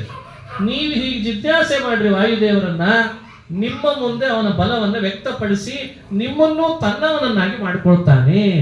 ಆ ರೀತಿ ದೇವತೆಗಳು ಅವನ ಮೇಲೆ ಪುಷ್ಪವೃಷ್ಟಿ ಮಾಡಿಬಿಟ್ರಂತೆ. ನಮ್ಮ ಮಾತಿಗೂ ಇಷ್ಟು ಬೆಲೆ ಕೊಡ್ತಾನಲ್ಲ ವಾಯು, ಏನ್ ಅದ್ಭುತ ಅಂತ. ಮುಂದೆ ಹಾರಿದ ಕೂಡಲೇ ಅಲ್ಲೇನಾಯ್ತು? ಹಾರಿದಾಗ ಮತ್ತೊಂದು ವಿಘ್ನ ಬಂತು. ಇಲ್ಲಿ ಬಂದವಳು ಒಬ್ಳು, ಇನ್ನೊಂದು ವಿಘ್ನ. ಅಲ್ಲಿ ಬಂದವನು ಯಾರು? ಸಿಂಹಿಕ. ಅವಳೆಲ್ಲೋ ಇದ್ಲು, ಅವಳನ್ನು ಹಿಡ್ಕೊಂಡು ಬಂದಿದ್ದ ಈ ರಾವಣ 3 ಲೋಕ ದಿಗ್ವಿಜಯ ಮಾಡ್ಕೊಂಡು ಬಂದಿದ್ದ. ಕೆಲವು ಕಡೆ ಹೊಡೆತ ತಿಂದಿದ್ದ, ಕೆಲವು ಕಡೆ ಗೆದ್ದಿದ್ದ. ಅದರದ್ದೆಲ್ಲ ಪಟ್ಟಿ ರಾಮಾಯಣದಲ್ಲಿ ಕೊಡ್ತಾರೆ. ಎಲ್ಲಿ ಹೊಡೆತ ತಿಂದಿದ್ದ, ಹೊಡೆತ ತಿಂದಾಗ ಯಾರಾದ್ರೂ ಫೋಟೋ ಹೊಡೆದಿದ್ರೆ ಅದನ್ನು ಡಿಲೀಟ್ ಮಾಡಿದ್ದರು, ಮತ್ತೆ ಅದು ನಂಗೆ ಅವಮಾನ ಆಗ್ತದೆ ಅಂತ. ಹಿಂಗಾಗಿ ಅವನು ಹೊಡೆತ ತಿಂದಿದ್ದು ಕೆಲವು ಕಡೆ ಇದೆ, ಸೋತದ್ದಿದೆ, ಅದನ್ನು ಇತಿಹಾಸದಲ್ಲಿ ಬರೆಸಲಿಲ್ಲ. ಅದು ಪದ್ಧತಿ, ನಮ್ಮ ದೇಶದಲ್ಲಿ ನೋಡಿದ್ವಲ್ಲ, ಅದು ಮೊದಲಿಂದ ಪದ್ಧತಿ. ಇತಿಹಾಸದಲ್ಲಿ ಯಾವುದನ್ನು ಬರೆಸಬೇಕು ಬರೆಸಬಾರದು ಅನ್ನೋ ಪ್ರಜಾತಂತ್ರದ ವ್ಯವಸ್ಥೆಯನ್ನು ತಮ್ಮ ಕೈಯಲ್ಲಿ ಇಟ್ಕೊಳ್ಳೋದು, ಎಲ್ಲ ಪತ್ರಕರ್ತರನ್ನ ಕೊಂಡುಕೊಳ್ಳೋದು, ಒಳ್ಳೆಯದನ್ನು ಮಾತ್ರ ಲೋಕಕ್ಕೆ ಎಕ್ಸ್ಪೋಸ್ ಮಾಡೋದು. 100 ಪಟ್ಟು ಕೆಟ್ಟದ್ದಾಗಿದ್ರು ಜಗತ್ತಿಗೆ ಅದನ್ನ ರೇಡಿಯೋದಲ್ಲಿ ಹೇಳಲಿಕ್ಕೆ ಬಿಡದೇ ಇರೋದು. ಇದು ಇವತ್ತು ಮಾಡಿದ್ದಲ್ಲ, ಇದೆಲ್ಲ ರಾವಣನ ಕಾಲಕ್ಕೆ ಮಾಡಿದ್ದಂತೆ. ರಾವಣ ಕೆಳಗೆ ಭೂಮಿಯಲ್ಲಿ ಹೋದ, ವಾಮನನ ಹತ್ರ ಪೆಟ್ಟು ತಿಂದಿದ್ದಾನೆ, ಬಲಿ ಚಕ್ರವರ್ತಿಯ ಮನೆಗೆ ಹೋಗಿ ಪೆಟ್ಟು ತಿಂದಿದ್ದಾನೆ. ಎದ್ದಾದ್ರೂ ಕೇಳಿರ್ತೀರ ನೀವು? ಬರೆದಿರೋ ನೋಡ್ಕೊಂಡು ಅದನ್ನ ಯಾವ ಮೀಡಿಯಾದವರು ಅದನ್ನ ಕವರ್ ಮಾಡಬೇಡ್ರಿ ಅಂದ್ಬಿಟ್ಟಿದ್ದ. ಅದು ನನಗೂ ಅವನಿಗೂ ಕಾರ್ತವೀರ್ಯಾರ್ಜುನನ ಹತ್ರ ಜೋರ್ ಹೇಳ್ತಿದ್ದ, ಅದನ್ನು ಹೇಳ್ಬಿಟ್ಟಿದ್ದ. ಏಟ್ ತಿಂದೀವಿ ಅಂತ ಆಗೋದು ಬೇಡ, ನಿನ್ನ ಸಖ್ಯ ವಿಶೇಷ ಇದೆ ಅಂತ ಎಲ್ಲರೂ ತಿಳ್ಕೊಳ್ಳಿ ಅಂತ. ಅಂದ್ರೆ ಎಲ್ಲಿ ತಿಂತಾನೆ, ಎಲ್ಲಿ ಮಿತಿ ಮೀರ್ತಾನೆ, ಎಲ್ಲಿ ಸೋಲು ಅನುಭವಿಸ್ತಾನೆ, ಅದು ಜಗತ್ತಿಗೆ ತೋರ್ಬಾರ್ದು. ಇದೇ ರಾವಣ ಅಂದ್ರೆ ಏನು? ತಪ್ಪನ್ನು ಮುಚ್ಚಿಡೋದು, ಇಲ್ಲದೇ ಇರೋ ಗುಣವನ್ನು ನನ್ನಲ್ಲಿ ಎಲ್ಲರೂ ಹೇಳಿ ಅಂತ ಅಪೇಕ್ಷೆ ಪಡೋದು. ಇವನೇ ರಾವಣ ಅಂದ್ರೆ. ಇವತ್ತು ನಮ್ಮಲ್ಲಿ ಅದೇ ಇದೆ. ನಾನು ಧಾರ್ಮಿಕ ಅಲ್ಲ, ಆದ್ರೆ ಜಗತ್ತೆಲ್ಲ ನನ್ನನ್ನ ಮಾತ್ರ ಧಾರ್ಮಿಕ ಅಂತ ಬೆಲೆ ಕೊಡ್ಲಿ ಅಂತ ಆಸೆ ಪಡೋದು. ನಾನು ಅವನ ಅಲ್ಲ, ಅದು ನನ್ನ ಒಳಗೆ ನನ್ನ ಅಂತರಾತ್ಮ ಹೇಳ್ತಾ ಇದೆ. ನಾನು ಮಾಡೋನಲ್ಲ ದೇವ್ರ ಪೂಜೆ, ಆದ್ರೆ ಎಲ್ಲರೂ ನನ್ನನ್ನು ಪೂಜೆ ಮಾಡವ ಅಂತ ಹೇಳಲಿ ಅಂತ ಅಪೇಕ್ಷೆ ಪಡ್ತಾರೆ. ಈಗ ಇದನ್ನೇ ನಾನು ದಂಭ ಅಂತ ಹೆಸರು ಹೇಳಿದ್ರೆ ನಿಮ್ಗೇನೋ ಭಯ ಆಗ್ತದಲ್ಲ, ಅದಕ್ಕೆ ಈ ರೀತಿ ಎಕ್ಸ್ಪ್ಲನೇಷನ್ ಕೊಡ್ತದ ಅಷ್ಟೇ. ಇವ್ರು ಜಗತ್ತಿನೊಳಗೆ ತುಂಬಿಕೊಂಡವ್ರು ಇವ್ರು ಈ ತರ ಇರ್ತಾರೆ. ಅವನಲ್ಲ, ಆದ್ರೆ ನಾನು ಅವನು ಅಂತ ಎಲ್ಲರೂ ನನ್ನನ್ನ ಹೇಳಿ. ಅದಕ್ಕೆ ಏನ್ ಮಾಡ್ತಾನೆ ಗೊತ್ತಾ ಇಂಥ ವ್ಯಕ್ತಿ? ಅವನ ಮೆಂಟಾಲಿಟಿಗೆ ಯೋಗ್ಯರಾದವ್ರನ್ನೇ ಅವನ ಹಿಂಬಾಲಕರನ್ನು ಮಾಡ್ಕೊತಾನೆ ಯಾವಾಗ್ಲೂ ಅಷ್ಟೇ. ಈಗ ಬಹಳ ಸಾತ್ವಿಕನನ್ನ ನೀವು ಹೋಗಿ ಮಂತ್ರಿ ಪದವಿಯಲ್ಲಿ ಕೂಡಿಸ್ಕೊಂಡ್ರೆ ರಾಜ 2ನೇ ದಿವಸಕ್ಕೆ ರಾಜೀನಾಮೆ ಕೊಡ್ಬೇಕಾಗ್ತದೆ. ಅತೀ ಹಾನೆಸ್ಟ್ ಪರ್ಸನ್ ಅನ್ನು ಬಂದುಬಿಟ್ಟ ಅಂದ್ರೆ ಸತ್ತ ರಾಜ ಅಂತ ಅರ್ಥ, ಬದುಕಲಿಕ್ಕೆ ಆಗಲ್ಲ. ಅದಕ್ಕೆ ರಾವಣ ಏನ್ ಮಾಡ್ದ? ಅವನ್ ತಕ್ಕಂತೆ ಬೇಕು, ಅದಕ್ಕೆ ಅವನು ಹುಡುಕ್ತಿದ್ದ. ನನ್ನ ಲಂಕಾಪಟ್ಟಣಕ್ಕೆ ರಕ್ಷಕರು ಯಾರಾಗಬೇಕು? ಯಾಕೆ ಬಂಗಾರದ ಪಟ್ಟಣ ಅದು, ಯಾರಂದ್ರೆ ನುಗ್ಗೋ ಹಾಗಿಲ್ಲ. ಇವಳು ಸಿಕ್ಕಳು, ಇವಳಿಗೆ ಏಟ್ ಹಾಕಿದ. ನೀನು ಬೇರೆ ಕಡೆ ಇದ್ರೆ ನೀನು ಮುಗಿಸೇ ಬಿಡ್ತೇನೆ ಇಂದ. ನಾನು ಎಲ್ಲಿರಲಿ ಹೇಳು? ಅವಳು ತಪಸ್ಸು ಮಾಡಿ ವರ ಪಡ್ಕೊಂಡಿದ್ಲಂತೆ. ಏನ್ ವರ ಪಡ್ಕೊಂಡಿದ್ಲು? ವ್ಯಕ್ತಿಗಳು ಹೋಗುವಾಗ ಅವರ ನೆರಳು ಎಳೆದ್ರೆ ಸಾಕು, ಅವರು ತನ್ನ ಎಡೆಗೆ ಬರಬೇಕು. ಹಂಗೆ ಅವರ ನೆರಳನ್ನು ಎಳಿತಾಳೆ. ನೀವು ನಡೀತಾ ಹೋಗ್ತಿದ್ರೆ ನಿಮ್ಮ ಶ್ಯಾಡೋ ಬೀಳ್ತದಲ್ವಾ ಭೂಮಿ ಮೇಲೆ, ಆ ಶ್ಯಾಡೋ ಅದನ್ನು ಹಿಡಿದು ಎಳೆದು ಬಿಟ್ರೆ ನೀವು ಅವ್ರಿಗೆ ಅಧೀನ ಆಗಿಬಿಡ್ತೀವಿ. AI ಬಂದಿರಲಿಲ್ಲ ಇದು, ಆದ್ರೆ AI ಇತ್ತು, ಅದನ್ನು ತೋರಿಸ್ತದೆ. ಇದು ವಿಚಿತ್ರ. ಎಲ್ಲಾದ್ರೂ ಕೇಳಿದ್ರ? ನೀವು ನೆರಳು ಹೇಳಿದ್ರೆ ನೀವು ಹೋಗೋದು ಅಂತ ಕೇಳಿದ್ರ? ಆ ಥರದ ಶಕ್ತಿ ಅವಳಿಗೆ ಕೊಟ್ಬಿಟ್ರು. ಅದಕ್ಕೆ ಅವಳಿಗೆ ಛಾಯಾಗ್ರಹ ಅಂತ ಹೆಸರು ಬಂತು. ಅಂದ್ರೆ ಛಾಯಾ ಅಂದ್ರೆ ಒಂದು ಪ್ರತಿರೂಪ, ಡೂಪ್ಲಿಕೇಟ್ ವ್ಯವಸ್ಥೆ. ಇವತ್ತು ಛಾಯಾ ಅಂತ ಅದನ್ನು ಕರೀತಾರಲ್ವಾ. ನೀವಲ್ಲಿ ಅವನನ್ನು ಏನು ಮಾಡಿಲ್ಲ, ಆದ್ರೆ ನೀವು ಅವನನ್ನು ಕೊಲೆ ಮಾಡಿರಿ ತೋರಿಸ್ಬೋದು ಇವತ್ತು. ಹೆಂಗೆ AI ಬಂದಿದೆ ಅಲ್ಲ, ಇವ್ರದೇ ಇಷ್ಟದ ಅಂದ್ರೆ ಇದು ಬಹಳ ತಡವಾಯ್ತು. ನನ್ನ ಪ್ರಕಾರ ಬಹಳ ತಡ ಆಗಿದೆ ನಮ್ದೆಲ್ಲ. ಇವಾಗ ಎಷ್ಟು ತಡ ಆಗಿದೆ ಅಂತ ಊಹಿಸ್ಕೊಳ್ಳಿಕ್ ಸಾಧ್ಯ ಇಲ್ಲ. ಇವ್ರು ಕಂಡು ಹಿಡಿತಾ ಇರೋದು ಮೊದಲೇ ತಗೊಂಡ್ಬಿಟ್ಟಿದ್ಲು, ವರ ಪಡ್ಕೊಂಡು ಬಂದಿದ್ಲು. ಆಂಜನೇಯ ಆಕಾಶದಲ್ಲಿ ಹಾರ್ತಿದ್ದಾನೆ. ರಾವಣ ಹೇಳಿದ್ದ, ಅಪ್ಪಿ ತಪ್ಪಿ ಆಕಾಶದಲ್ಲಿ ಹಾರಿ ಸಮುದ್ರ ದಾಟಿ ಯಾರೊಬ್ಬರು ಲಂಕೆಗೆ ಬರೋ ಹಾಗಿಲ್ಲ, ನಿನ್ನನ್ನು ಕೊಲ್ತೇನೆ ಅಂತ ಅಂದ್ಬಿಟ್ಟಿದ್ಲು. ಅವಳಿಗೆ ಅದೇ ಕೆಲಸ. ಸುತ್ತಲೂ ಸಮುದ್ರ ಸುತ್ತಲೂ ಯಾರ್ಯಾರು ಮೇಲೆ ಹಾರೋ ಹಾಗಿಲ್ಲ, ಒಂದು ಇರುವೆ ಬರ್ಲಿಕ್ಕೆ ಬಿಡ್ತಿರ್ಲಿಲ್ಲ ಅಂತ ಅಷ್ಟಿದ್ಲಂತವ್ರು. ಈತ ಗೊತ್ತಿತ್ತದು ಇವಳೊಬ್ಳು ಇದ್ದಾಳೆ ಇಲ್ಲಿ ಅಂತ. ಆಕಾಶಕ್ಕೆ ಹಾರ್ತಿರುವಾಗ ಸರಿಯಾಗಿ ಅವನ ನೆರಳು ಕೆಳಗೆ ಬಿತ್ತು. ಸೂರ್ಯ ಮೇಲ್ ಬರ್ತಿದ್ದಾನೆ. ಮೇಲಂದ್ರೆ ಅವನ ಅಸ್ತಂಗತದ ಸಮಯ. ಅದು ಕೆಂಪು ಕಿರಣ ಸೂರ್ಯಂದು ಇವನ ಮೇಲೆ ಬಿದ್ದಿದೆ. ಸೂರ್ಯನ ಕಿರಣ ಮೊದಲೇ ದೇಹದಲ್ಲಿ ಭಾರಿ ಪ್ರಕಾಶ ಅಂತೆ. ಆಂಜನೇಯನ ಪ್ರಕಾಶ ವರ್ಣನೆ ಮಾಡ್ತಾರೆ ವಾಲ್ಮೀಕಿಗಳು. ಎಂಥ ಅದ್ಭುತ ಪ್ರಕಾಶ! ಆ ಪ್ರಕಾಶಮಯವಾದ ಇವನ ದೇಹ ಅದರ ನೆರಳು ನೀರಿನ ಮೇಲೆ ಬಿದ್ದಿದೆ. ಎಳದ್ಲಂತೆ. ಆ ನೆರಳನ್ನು ಹಿಡಿದು ಎಳದ್ಲು. ನೆರಳನ್ನು ಎಳೆದ್ರೆ ಆಂಜನೇಯ ಕೆಳಗೆ ಬರ್ಬೇಕಾಯ್ತು. ನೋಡಿದ, ನನ್ನ ನೆರಳು ಎಳಿತಿದ್ದಾಳೆ ಇವಳು ಅಂತ. ಸುಮ್ಮನೆ ಇದ್ದ. ಎಳೆಯೋ ತನಕ ಸುಮ್ಮನೆ ಇದ್ದ. ಹಿಂದೆ ಬಂದ, ಹಿಂದೆನೂ ಬಂದ. ಎಷ್ಟು ಎಳಿತಾಳೆ ಎಳಿಲಿ, ಬಹಳ ಕಷ್ಟಪಟ್ಟೆ ಎಳಿಬೇಕಾಯ್ತು. ಅಷ್ಟಿದ್ದ ಆಂಜನೇಯ. ಹಿಂದೆ ಬಂದು ಕೂಡ್ಲೇನೆ ನೋಡ್ತಾನೆ, ಅವಳ ಆಕಾರ ಎತ್ತರದ ಆಕಾರ, ಆ ಸಿಂಹಿಕೆಯ ಆಕಾರ, ಎತ್ತರದ ಆಕಾರ. ರಾಕ್ಷಸಿ ಅವಳು, ರಾವಣನ ದೂತಳು, ಬ್ರಹ್ಮನ ವರದಿಂದ ಅವಧ್ಯಳು. ಇನ್ಯಾರು ಅವಳನ್ನು ಏನೂ ಮಾಡ್ಲಿಕ್ಕೆ ಸಾಧ್ಯ ಇರಲಿಲ್ಲ. ಹಿಂದೆನೂ ಒಬ್ಳು ಹೆಣ್ಮಗಳು ಬಂದಿದ್ಲು, ಅವಳು ದೇವಮಾತೆ. ಈಗಲೂ ಬಂದಿದ್ದಾಳೆ, ಇವಳು ಛಾಯಾಗ್ರಹ. ಅವಳಂತ ಇವಳು ಅಲ್ಲ ಅಂತ ಅವಳನ್ನೇನ್ ಮಾಡ್ತಾನೆ, ಇಡೀ ಶರೀರವನ್ನೇ ಸೀಳ್ಬಿಟ್ನಂತೆ. ಇಡೀ ಶರೀರ ಸೀಳ್ಬಿಟ್ಟ. ಯಾಕೆ? ಅವಳು ಭೂಮಿಯಲ್ಲಿ ಬದುಕಲಿಕ್ಕೆ ಅರ್ಹಳಲ್ಲ ಅಂತ. ಹಿಂಗೆ ಎಲ್ಲಾರ ನೆರಳು ಹಿಡಿದು ಸೋಷಿಯಲ್ ಮೀಡಿಯಾದಲ್ಲಿ ಏನಂದ್ರನ್ನು ಅಪ್ಲೋಡ್ ಮಾಡ್ಲಿಕ್ಕೆ ಶುರು ಮಾಡಿದ್ರೆ ಏನ್ ಮಾಡಬೇಕು ಅಂತ ಆಂಜನೇಯ. ಅಂದ್ರೆ ಸಮಾಜಕ್ಕೆ ಇವಳೊಂದು ಮಾರಕ. ಇವಳು ಬದುಕಿದ್ರೆ ಇನ್ನೇನು ಉಪಯೋಗ ಇಲ್ಲ ಇವಳಿಂದ. ಇವಳದು ಇಷ್ಟೇ ಕೆಲಸ, ಎಲ್ಲರ ನೆರಳು ಹಿಡಿತಾಳೆ, ಎಳಿತಾಳೆ, ಬಾಯಿಗೆ ಹಾಕೋತಾಳೆ. ಅದಕ್ಕೆ ಈತ ಬಾಯಿಗೂ ಒಳಗೆ ಹೋಗಿದ್ದ ಅಂತಾರೆ. ಇವಳು ಬಾಯಿ ಒಳಗೆ ಹೋದ ಮೇಲೆ ಅವಳ ಶರೀರವನ್ನು ಸೀಳಿ ಹೊರಗೆ ಬಂದ ಅಂತಿದೆ. ಸೋಸ್ಯ ಶರೀರ ಮನುವಿಷ್ಯ ಬಿಭೇದ ಚಾಶು ಅಸ್ಯಾಹ ಶರೀರಂ ಅನುವಿಷ್ಯ ಆಶು ಬಿಭೇದ ಅಂತ. ಒಳಗೆ ಶರೀರದೊಳಗೆ ನುಗ್ಗಿದ್ದಾಯ್ತು, ಆದ್ರೆ ಒಳಗಿನಿಂದಲೇ ಅದನ್ನ ಭೇದಿಸಿದ್ದು ಆಯ್ತು. ಹೊರಗೆ ನೋಡಿದಾಗ ಮತ್ತಿಲ್ಲೇ ಇಲ್ಲ, ಅವಳು ಸತ್ಯ ಹೋಗಿತ್ತು. ಇದು ಸಿಂಹಿಕೆಯ ಸಂಹಾರ ಅಂತ. ಆಂಜನೇಯನ ಅದ್ಭುತ ಪೌರುಷ, ಬ್ರಹ್ಮವರವನ್ನು ಮೀರ್ತಾನೆ, ಅಂಥ ಪೌರುಷವನ್ನು ಮೆರಿತಾನೆ ಅಂತ ತೋರಿಸ್ತದೆ ಈ ಕಥೆ. ಇದರ ತಿಳುವಳಿಕೆ ನಮಗೆ ಬೇಕಿವತ್ತು. ಸಮಾಜದಲ್ಲಿ ಬಹಳ ಛಾಯಾಗ್ರಾಹಕರಾಗಿದ್ದಾರೆ ಈಗ. ಅವತ್ತು ಒಬ್ಬಳೇ ಛಾಯಾಗ್ರಾಹಕರು. ಇವತ್ತು ಯಾಕಂದ್ರೆ ನೆರಳನ್ನು ಹಿಡಿಯೋದು, ಅದಕ್ಕೆ ಬಣ್ಣ ತುಂಬೋದು, ನಾವು ಅದನ್ನೇ ನೋಡ್ತಾ ಸಮಯ ವ್ಯರ್ಥ ಮಾಡೋದು. ಇವತ್ತು ಎಷ್ಟು ಜನ ಛಾಯಾಗ್ರಾಹಕರಾದ ನೋಡ್ರಿ. ಇವತ್ತು ಎಲ್ಲ ನೆರಳು ಹಿಡಿತಾರೆ, ಬಣ್ಣ ತುಂಬುತ್ತಾರೆ. ಆದ್ರೆ ನೋಡುವ ನಮಗೆ ಇದು ನೆರಳು ಅಂತ ಗೊತ್ತುಪಡಿಸದೇನೆ ಸಮಯ ವ್ಯರ್ಥ ಮಾಡಿಸ್ತಾ ಇದ್ದಾರೆ. ಇದು ನಮ್ಮ ಜೀವನದಲ್ಲಿ ಆಗ್ತಾ ಇದೆ ಇವತ್ತು. ಇಂಥ ಛಾಯಾಗ್ರಾಹಕರಿಗೆ ನಾವು ಬಲಿಯಾಗಿದ್ದೀವಿ. ಅದಕ್ಕೆ ಹೇಳ್ತಿದ್ನಲ್ಲ, ಇಲ್ಲಿ ಬರುವ ಯಾವುದೇ ಪಾತ್ರಗಳು ಕೇವಲ ಕಾಲ್ಪನಿಕ. ಇಷ್ಟು ಹಾಕಿದ್ರೂ ನಾವು ನೋಡುವಾಗ ಮಾತ್ರ ಕಣ್ಣೀರು ತೆಗಿತಾ ಇರ್ತೀವಿ. ಕಣ್ಣಲ್ಲಿ ನೀರು, ಏನ್ ಎಕ್ಸ್ಪ್ರೆಷನ್ನು, ಊಟಕ್ಕೆ ಬರೋ ಹಾಗಿಲ್ಲ, ಟಿಫಿನ್ ತಿನ್ನೋ ಹಾಗಿಲ್ಲ. ಆ ಇನ್ವಾಲ್ವ್ಮೆಂಟ್ ನೋಡ್ಬೇಕು ಅಂದ್ರೆ ಅದು ಎಷ್ಟು ಎಳಿತಾ ಇದೆ ನಮ್ಮನ್ನ. ಈಗೀಗ ಸ್ವಲ್ಪ ಕಡಿಮೆ ಆಗಿದೆ, ಯಾಕಂದ್ರೆ ಕೈ ಸಿಕ್ಕಾಕೊಂಡ್ಬಿಡ್ತದೆ ಈಗ ಎಲ್ಲರ ಕೈ. ಯಾಕಂದ್ರೆ ತುಂಬಾ ಸ್ಮಾರ್ಟ್ ಆಗ್ತಿದ್ದೇವೆ ಬರ್ತಾ. ನಾವು ಸ್ಮಾರ್ಟು, ನಮ್ಮ ಮೊಬೈಲ್ ಸ್ಮಾರ್ಟು, ಟಿವಿ ಸ್ಮಾರ್ಟು, ಮನಿ ಸ್ಮಾರ್ಟು, ಎಲ್ಲ ಸ್ಮಾರ್ಟ್ ಆಗಿದೆ. ಆದ್ರೆ ದೇವರ ವಿಷಯದಲ್ಲಿ ಮಾತ್ರ ಸ್ಮಾರ್ಟ್ ಇಲ್ಲ ಅಷ್ಟೇ. ಎಲ್ಲದರೊಳಗೂ ಸ್ಮಾರ್ಟ್ ಆಗಿದ್ರಲ್ಲಿ ಮಾತ್ರ ಯಾಕೆ ಹೀಗಾದ್ರಿ? ಅಷ್ಟು ಇನ್ವಾಲ್ವ್ಮೆಂಟ್ ಅದರೊಳಗೆ. ಅಂದ್ರೆ ಈ ಛಾಯಾಗ್ರಹ ಮನುಷ್ಯನನ್ನು ಎಲ್ಲಿ ಕರ್ಕೊಂಡು ಹೋಗ್ತದೆ, ಎಲ್ಲಿ ಎಳೀತದೆ? ಆಂಜನೇಯನನ್ನ ನೆರಳು ಹಿಡಿದು ಎಳೆದು ತನ್ನೊಳಗೆ ಹಾಕೊಂಡು ಅವನನ್ನು ಇಲ್ಲ ಅಂತ ಅನಿಸ್ಬೇಕಾದ್ರೆ ಈ ಛಾಯಾಗ್ರಹ ಆಂಜನೇಯನಂತವನಿಗೆ ಹಾಗೆ ಮಾಡ್ಲಿಕ್ಕೆ ಹೊರಟು. ಇವತ್ತು ನಮ್ಮನ್ನು ಕೂಡ ನಾವೇ ಕಂಡು ಹಿಡಿದುಕೊಂಡ ನಮ್ಮ ಎಲ್ಲ ಏನೆಲ್ಲ ಎಲೆಕ್ಟ್ರಾನಿಕ್ ಉಪಕರಣಗಳಿದ್ದಾವೆ, ಇದು ಅತಿರೇಕ ಆಯಿತು ಅಂದ್ರೆ ನಮ್ಮ ನೆರಳುಗಳನ್ನೇ ಹಿಡಿದು ನಮ್ಮ ನೆರಳಿಗೆ ಬಣ್ಣ ತುಂಬಿ ನಮ್ಮ ವ್ಯಕ್ತಿತ್ವಕ್ಕೆ ನಾಳೆ ಮಸಿ ಬಳಿಯೋ ಹಾಗಾಗ್ತದೆ. ಈ ಎಚ್ಚರಿಕೆಯಿಂದ ನಾವು ಇದನ್ನು ಯೂಸ್ ಮಾಡಬೇಕು ಅಂತ ಸಂದೇಶ ಕೊಡ್ತಾರೆ. ಇಂದಲ್ಲ ನಾಳೆ ಮಾಡ್ತದೆ, ಈಗಲೇ ಆಗ್ತಾ ಇದೆ. ಅವತ್ತೇ ಅದಕ್ಕೊಂದು ಪಾಠ ಕಲಿಸಿದೆ, ನೀನು ಉಳಿದ್ರೆ ಭೂಮಿಯಲ್ಲಿ ಉಪಯೋಗ ಇಲ್ಲ ಅಂತ. ಅದಕ್ಕೆ ಶೀಳೆ ಹೊರಗೆ ಬಂದ್ಬಿಟ್ಟು, ಹೊರಗೆ ಬಂದ್ಮೇಲೆ ಮತ್ತೆ ಈ 3ನೇ ವಿಘ್ನ ಹೋಯ್ತು ಅಂತ ಆಯ್ತು.